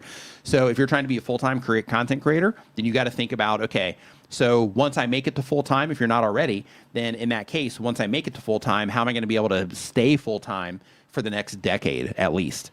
So because of that, you want to make sure that you're making content about things that you enjoy because you're going to get known for that. You're going to fully immerse yourself in that thing. When people make references about you, you're going to be referenced as that person that does whatever that thing is that you pick. So because of that, make sure that you're making content about the things that you enjoy the most because, you know, that's what you're going to be doing for quite some time. So if it's movie review or filmmaking that you love doing, the filmmaking vlogs, focus on that. If you're doing, you know, other stuff on the channel right now and that's the thing that you really love, then in that case, I would focus on that. Next up, we've got Horde of the Rings back in the house. Horde of the Rings. Metal detecting content. They upload one time per week or more, but on YouTube for a year or more. They do metal detecting adventures, including lost jewelry recovery. Goal of the channel is to be a full-time creator. You know, I saw on TikTok, there's this guy who he goes to the beach and he has this big thing and he like scrapes it along the beach. And then he like picks all this. I've seen that. Yeah, and then he picks all this like crazy stuff out of there. And half of it, I'm like, that's got to be staged. And then the other half, I'm like, wow, if it's not, you know, this is he's like, you know, like I need to get one of these things and start heading to the beach because he's pulling out like all kinds of cool stuff. So, hold on. So, says from the AZ East Coast, enjoy the heat and humidity in Thailand. Yep. I just looked. It is 67 degrees here. Yep. Nice, cool. We're in northern Thailand. Yep, we don't. It's fantastic here. We don't get that. I mean, we have a couple months of summer where it gets hot, but most of the year it's especially in the evening, like it's nice. Yeah, it's 67 degrees right now. It feels awesome. Wear jackets outside. Yep. Live like normal people. Yep. Yep. Like normal people in a comfortable environment. Yeah. So, but it does get like brutally hot though. When it gets hot, it's hot, and the humidity, it's like super thick. Like, it's a thing. It's really bad down south. But anyway, they say that with the type of videos that I film, I would never really know what I'm going to find besides reviewing metal detecting products. It can be very challenging to script or pre-plan how video will be produced. In many cases, I come home with all kinds of footage and then have to build the story based around how the hunt developed naturally. I do my best to create decent thumbnails and titles, but getting very mixed results for view counts. Are there any strategies or advice for videos like mine to increase interest? Note, I have my channel in the category of entertainment, which may put me in the wrong place out of the gate. Thanks in advance for you guys have helped me learn so much and grow as a creator. Awesome. So when it comes to your type of content, because you don't know what you're going to get, I would, if you record your intros and all that stuff while you're like out there, then in that case, I would do that at the end of your hunt. So basically, once you finish finding all the different stuff that you found, that's when you record your intro. So you can talk about, hey, yeah, I was on the beach, and you're not going to believe what we found in this time. This. I don't know if you're selling it or what you're doing, but you're not going to believe what we found. This week's find or today's find or whatever racked up to a total of like whatever the thing is. Or you can even make the dollar amount part of the journey that you take through the content or whatever. But the idea is after you have found the stuff, then you record the intro for it in that environment, and then in the edit you just move things around, and then people don't know any different. So I would definitely do that. I'm going to take a look at your channel as well. And we're going to see what you are offering here. Taking a gander. So right out of the gate, like you got to chill out on the thumbnails. So so with this, okay, I'm also getting some mixed messages here on what it is that you are offering. Okay, so right out of the gate, what I meant by chill out on the thumbnails is if we look at this right here, you see how you have abandoned 1874 schoolhouse, dude, rare coins, relics, rings, and more. You got your, one of you over here, one of you over here, the schoolhouse here, a bunch of like money on the screen. So there's zero focus whatsoever when it comes to this thumbnail, right? When it comes to this one, same thing. So you have this, you've got like a person over here, you got the text, on here, with this up here being kind of challenging to read. Over here, same thing. The swimming hole was loaded. This one's a little bit more focused on this one, but the things that matter, which are these rings, you can't really see, those in much detail. So yeah, so what you want to think about when it comes to your thumbnails is, one, make sure that the text that you are using is bold and easy to read. I would stay away from fancy fonts like you used right here in this one on the gold. And the reason for that is because you want people to be able to see it and understand it quickly at a glance. In addition to that, you published this 4 months ago and it has the finds of 2025. Remove that date from there. Instead, best gold and metal detecting finds, this year, because you published it 4 weeks ago. When you say this year, it happened in the year that you recorded it as, but you're not limiting yourself here because now it's dated to last year. Same thing with the thumbnail text here, so get rid of those. So here's what I recommend that you do. So in your thumbnails, focus them on something very specific. It's probably going to be on the find. Focus them on that. And then when it comes to the text, pick like 2 to 4 words that you're gonna add to the thumbnail if you are gonna want to use text. Pick 2 to 4 words that you're gonna put in the thumbnail and put those words in the thumbnail. Make sure they're big, bold, easy to read, and that they are compelling in some way towards what it is that you found. If you do that, then just by default, it's going to make it a lot easier for people to to understand like what all of this stuff is about that you're doing. Next, if you are doing metal detecting, and that's part of what you're doing, if you're trying to connect with people that are into metal detecting, then in that case, I would also, maybe experiment with making the metal detector itself part of the imagery on here. So then it's clear that it's about, metal detecting. But if you're just doing it for the entertainment side in terms of, hey, these are the things that we found, and you're not necessarily trying to connect with metal detectors, which I'm guessing is what you're trying to do, then in that case, just focus it on the actual things that you found and build your stories around the things that you find. And then that way, you make it available for people. But yeah, I think your thumbnails could use a ton of work, and it's all just around clarity. That's it. So, clearly you've got 2,000 views on this one, 2,200 views on this one. So you have some of these that have, view counts on them, but I really think that right now your thumbnails are working against you. So I would definitely start there. So, you can see some of the other things in like your audience retention in your videos, but just a glaring issue that I see right here is the complexity of your thumbnails. So I would dumb those down and make sure that you're thinking about the people that I'm trying to reach are going to see this show up on their homepage. They're going to see it popping up in the suggested videos. How can I make this crystal clear, quick, and easy for people to understand what's going on here and what this video might be about so that they can figure out if they want to click on it or not? Other things, one more thing I'm going to show you here. It's so weird. It only does this sometimes. I wonder what's causing this. Has a bug? Yeah, like on big channels. Yeah. it doesn't have this problem. But on like smaller channels, I don't know if it's like the thumbnail size or what, but I'm having like a fallback problem with my creator dashboard on some of these. Yeah, because what I was going to do is a comparison here so they could see the small size, but it's not pulling that one, so I have to troubleshoot that and see what's going on. Yeah, it works on every thumbnail except the thumbnail I'm trying to grab. Let me pick another one first and see if it'll work there. Nope, still doesn't. It's just that one thumbnail on their channel. Okay. Okay, anyway, I was just going to say, like, look at it at a small size, too. So when you make a thumbnail in, like, Canva or Photoshop or TubeSpan or wherever it is that you're making them, when you make a thumbnail and it's big on a computer screen or on a phone screen, that, it's easy to see some of those, things and fill it up with a bunch of stuff. But what you want to start doing is when you're making your thumbnails, zoom out, right? Make your thumbnail like half of the normal size, at least. Build it that size. And then once you have it all built, zoom out a little bit more so that you can see it at a pretty small size. And then ask yourself, okay, if this shows up in suggested videos at this small size, is this also going to be pretty clear on what it is that we're offering? And when you can make it clear at a small size, then it becomes crystal clear, when it is displayed bigger on YouTube.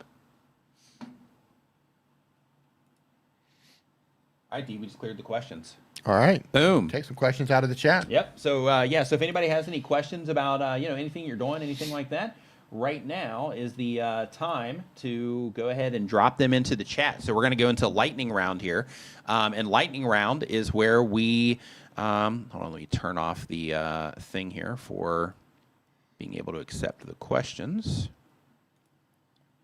Lightning round. Yep. So we're going to go through the lightning round where we jump into the chat here and we answer as many as we possibly can from the chat. Have a good one, AJ. So all you do here is you put a Q in front of your question, and if we see a Q, then we will answer that question as quickly as we possibly can. So this is Beth. So Kathy Fitz says that she's been working on thumbnails. Good. Love it. Yeah, thumbnails are challenging, but what you want to think about when it comes to thumbnails is you want to think to yourself, okay, for the people that I'm trying to reach with this content, what exactly about this thumbnail is going to help them identify it's about something that they care about? And then after you identify that thing, then you say, is there anything else that I'm doing here that's going to distract them from, from that pulling their attention? And then if there is, you start pulling that stuff out, right?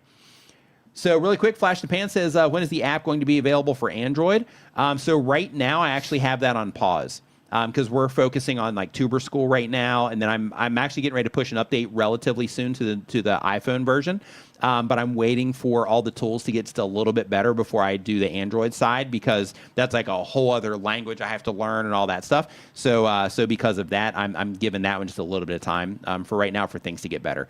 Because I tried to do like a web version, and I've got it to where things are working and all that stuff. But when it comes to the deployment side, like I don't know yet how to do all of that efficiently to where everything's like secure for everything and all that. So I put a pause on that one too until I get up to speed a little bit better for those things. But on the iOS app side, I got that stuff covered. So because of that, I'm doing that. And then I've also got the extensions worked out too. So, as I progress through my learning, then I'll start opening things up to, additional devices and stuff. Says, I just got monetized. Should I change my YouTube process? No, if you just got monetized, then you're doing the things that people are responding to. So when you get monetized, the only real difference is you get to start identifying the content that you're making that drives more ad revenue. So if you are trying to increase your ad revenue, then of course leaning more towards the content that has the higher CPMs, RPMs, all that stuff is the way to go. Or you can just mix it, just keep it going as you're currently going there. But just being monetized by itself doesn't necessarily mean that you need to change anything outside of just the continual improvements that you try to make, just trying to do better, serve your audience better, and all that stuff. Is there a way to price your content for sponsors, like the amount of views or something like that? So what I recommend to people is figure out what it's worth to you and try to work it out with the brand. So the very first thing that you should do is figure out what it's worth to you in terms of like, okay, if I'm going to make this video for somebody else, because I don't know what all you're doing on your channel, but like if I'm going to make this video for a brand, then in that case, what would it be worth for me to be able to do that? So one of the things that you want to think about is if you're doing it for a sponsor versus being an affiliate for that sponsor, or versus being an affiliate for a competitor that maybe is a better thing, or an affiliate for something else long term. Which one will you make more money? In some cases, it's going to be the sponsorship. In other cases, it'll be a different avenue. So those types of things are important to consider. In addition to that, your time, all those things are important. When it comes to the pricing, another thing that's really important is also figuring out what the brand wants. Because sometimes when you do sponsorships, all they want is they just want, direct click conversions coming from your video description or whatever link you mentioned in your video, and that's all they care about. Other times you'll do sponsorships and they will care more about, being able to license your image so that they can have you on their website and stuff like that to kind of help them, build trust on their website and those sorts of things. So, there's all kinds of different things that go on there. So because of that, first, make the contact with the brands, pitch them ideas. If they're interested, then hop on calls with them and figure out exactly what it is that they would want out of the campaign, and then align your pricing with what it is that they're trying to do. Other things that I also encourage people to consider is like what they're offering. So for example, if you are, promoting something that is a very high ticket thing, then in that case, that brand's going to make a lot of money off of any promotion that you do. So because of that, work that into your pricing. Whereas if it is like a recurring subscription of some kind, they're probably going to make a lot of money on that. So include it into your pricing. If it's a one-off thing, then in that particular case, maybe they will or not make a lot of money off of that. And they're doing it more for the awareness because they know that, and then that too. So then consider that when it comes to not just your pricing, but what it is that you'll offer as well, because you always have to make it worth it. Those are some things that are really important to consider. But if you are just getting into sponsorships, there is a content creator that I encourage you to watch. His name is Justin Moore. He calls himself Creator Wizard. That's his YouTube channel. We've done a few videos and live streams here on this channel together. But his whole thing is sponsorships. Like, that's his whole brand. He helps people with sponsorships. So look up Creator Wizard, or if you just look up Justin Moore, the path will lead to him. But he will get you completely up to speed with everything you need to know about brand deals. What do you think of my latest and maybe ways to improve titles? So right now for the Q&A, we're not pulling up channels because we're doing the lightning round stuff. And when I look at channels, I tend to waffle on a bit. So I'm just answering questions here. So if a creator starts recording while heading east from LA at 70 miles per hour, and another starts recording heading west from New York at 65, where will they meet and upload? I have no idea, but that's a great question. Salina, Kansas. Did you already look at that? Did you already figure that one out? Did you see it already? Of course. Okay. Salina, Kansas is near Salina, Kansas. Really? Give or take. Okay. Nice. You're welcome. Yeah, there's D. So would using A/B thumbnail testing feature help me hone in better on thumbnail creation in general? I hear mixed thoughts on this feature. Yeah, so when it comes to A/B testing, it's definitely something that you should experiment with. You can use it at different times. You don't always have to do it at the time of publish. If you're trying to figure out what your immediate audience responds to in terms of those people that are most likely to engage with it, then in that case, testing at the time of publish is the move. If you are trying to figure out how viewers that are, after the video settled in for a while, let's say a month or maybe even, 2 weeks in, then in that case, running a test at that time to figure out how those people respond to the different things that you're doing is definitely something to consider as well. But it can be very insightful in terms of things that your audience and the different versions of your audience respond to.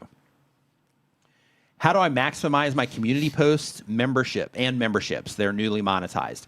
So when it comes to your community posts, I recommend that in your case, because you're newly monetized, that in addition to having polls that people engage with at a really high level, that you also share videos there. And when it comes to the videos that you share there, share videos that that are that people have responded well to. But out of those videos, also look for the videos that have higher CPMs or RPMs. And share those in there also. And then by doing that, you are putting that content that is known to have the higher ad rates in front of people that that are already engaging with your channel that might click on that video. And really quick, Dee, will you take this while I walk away here real quick? Yeah, sure. Yep. Just 1 second here. 1 second here. Yeah, I need like 30 seconds. Okay. Okay. Nick is stepping away. I've got the helm. We're going to try to drive this sucker into the ground before he gets back. All right, so I'm going to go through the chat here and see if there's anything that I can do before he gets back. Let's see. When is the next after party? We always have an after party after every stream. Let's see. I'm trying to get library to go. See, Justin's book is highly recommended. Yeah. So Nick talked about him earlier. Justin Moore, Creator Wizard. Yeah. If you're interested in doing brand deals, getting sponsorships, you have to go follow Justin. He has tons of information on that. He also does cohorts, I believe. If you want more, more access to him and personalized assistance. Uh-oh, D's behind the wheel now. Lord help us. You got it.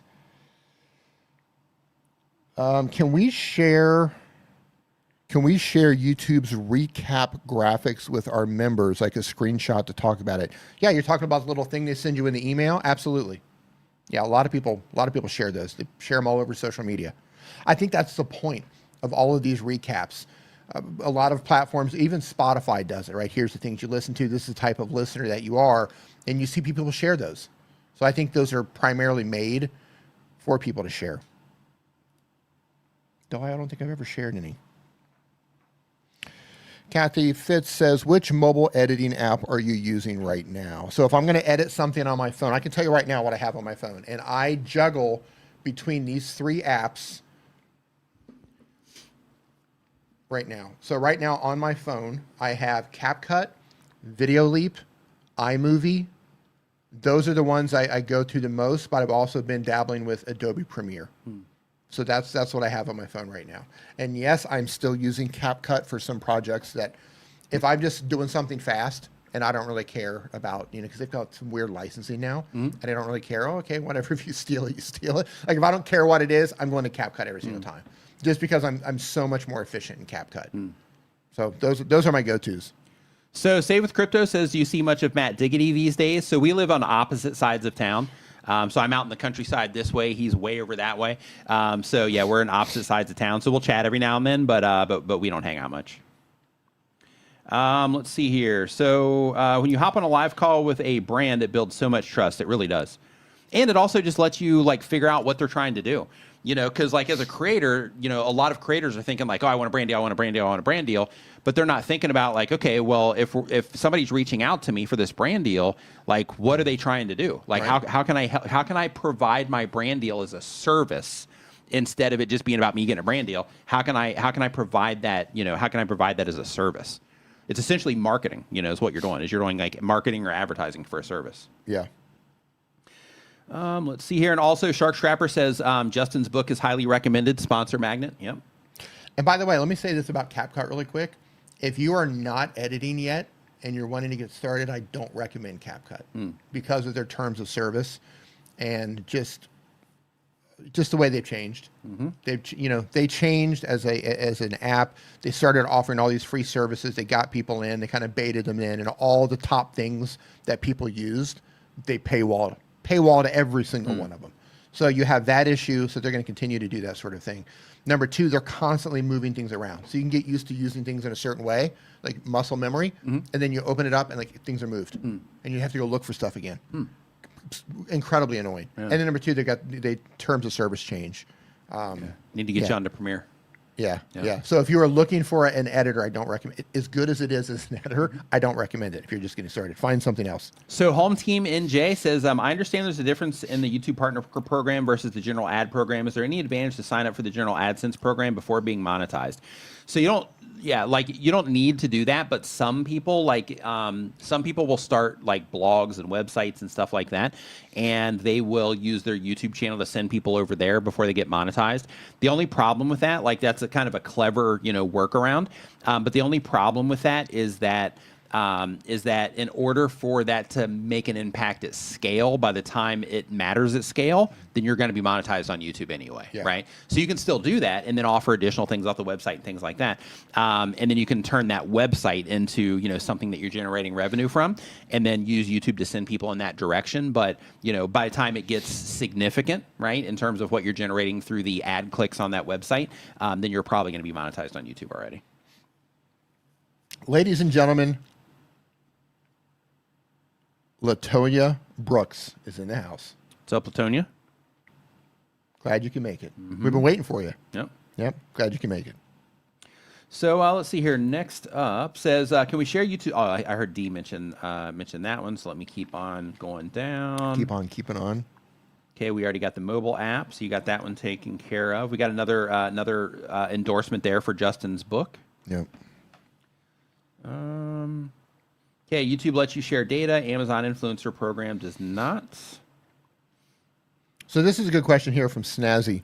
At what level of channel size engagement do brands typically want for sponsorships? It's different for everybody. So there's something called micro influencers. Yep.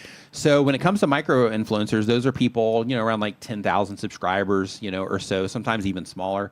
And when it comes to micro influencers, some brands really like micro influencers because when a channel is smaller like that, it's really easy to have like a engaged community to where the creators really engage with the community is really engaged back, because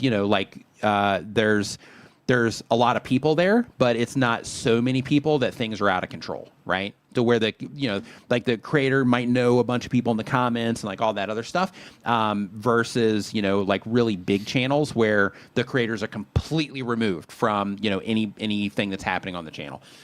So there's definitely a lot of advantages to having a small channel as well when it comes to brand deals. But in terms of what level of channel size the brands typically want, sometimes brands will sponsor channels with 1,000 subscribers on them if the audience that they're in front of is right. Yeah. Sometimes, depending on the brand, they might not even work with a creator unless they have 1 million subscribers if it's a big brand, right? Yeah. So it really comes down to the brand and the audience you're in front of and all that stuff. Let's see. The more engaged your audience is, the more aligned you are. The more aligned, the more engaged, you are. the more niche you are, Yep. the more attractive you can be, even if you have a smaller channel. This is also a really great approach when it comes to brand stuff. American English with Brent says, I'm my own brand by offering tutoring and courses. Yeah, having your own products that you offer of your YouTube channel, is also a huge win. Let's talk about that briefly. Okay. I can say this, working with brands, and I know we've had this conversation, I appreciate every brand I've worked with. I appreciate everyone who reaches out to me. 100%. I appreciate all the future brands I will work with. But there's something to be said about coming up with your own thing, having your own product to sell, making your own money, not having to essentially, get permission or worry about something else, not having to like, I got to do this thing, but just kind of doing your own thing. There's something to be said about that. I think it's great to work with brands. Yeah, it is. And if you have that opportunity, do it. But at the same time, I think it should equally be going after affiliate marketing and trying to find things that you can sell yourself, even if it's just a digital product. Yeah. Something that your viewers can download, a PDF or a mini course, a series of videos, coaching, whatever it is. If you can find things to sell, you're going to be less dependent on YouTube ad revenue, which can go up and down, and you're going to be less dependent on brands. Yeah, I think you should do it all. And the reason I think that you should do it all in terms of, you should be, you should get monetized on YouTube. You should do affiliate marketing as long as the type of content that you make, works out for affiliate marketing. You should be doing brand deals. Yeah. You should have your own products as long as you can come up with stuff, that makes sense for your viewers. Yeah. You should do, crowdfunding related things.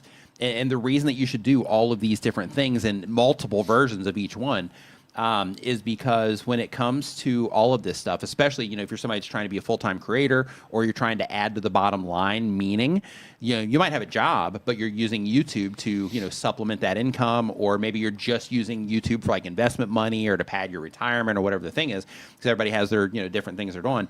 But the more of those things that you have in place, it becomes where, maybe 1 month, your affiliate marketing is higher and your personal products are down.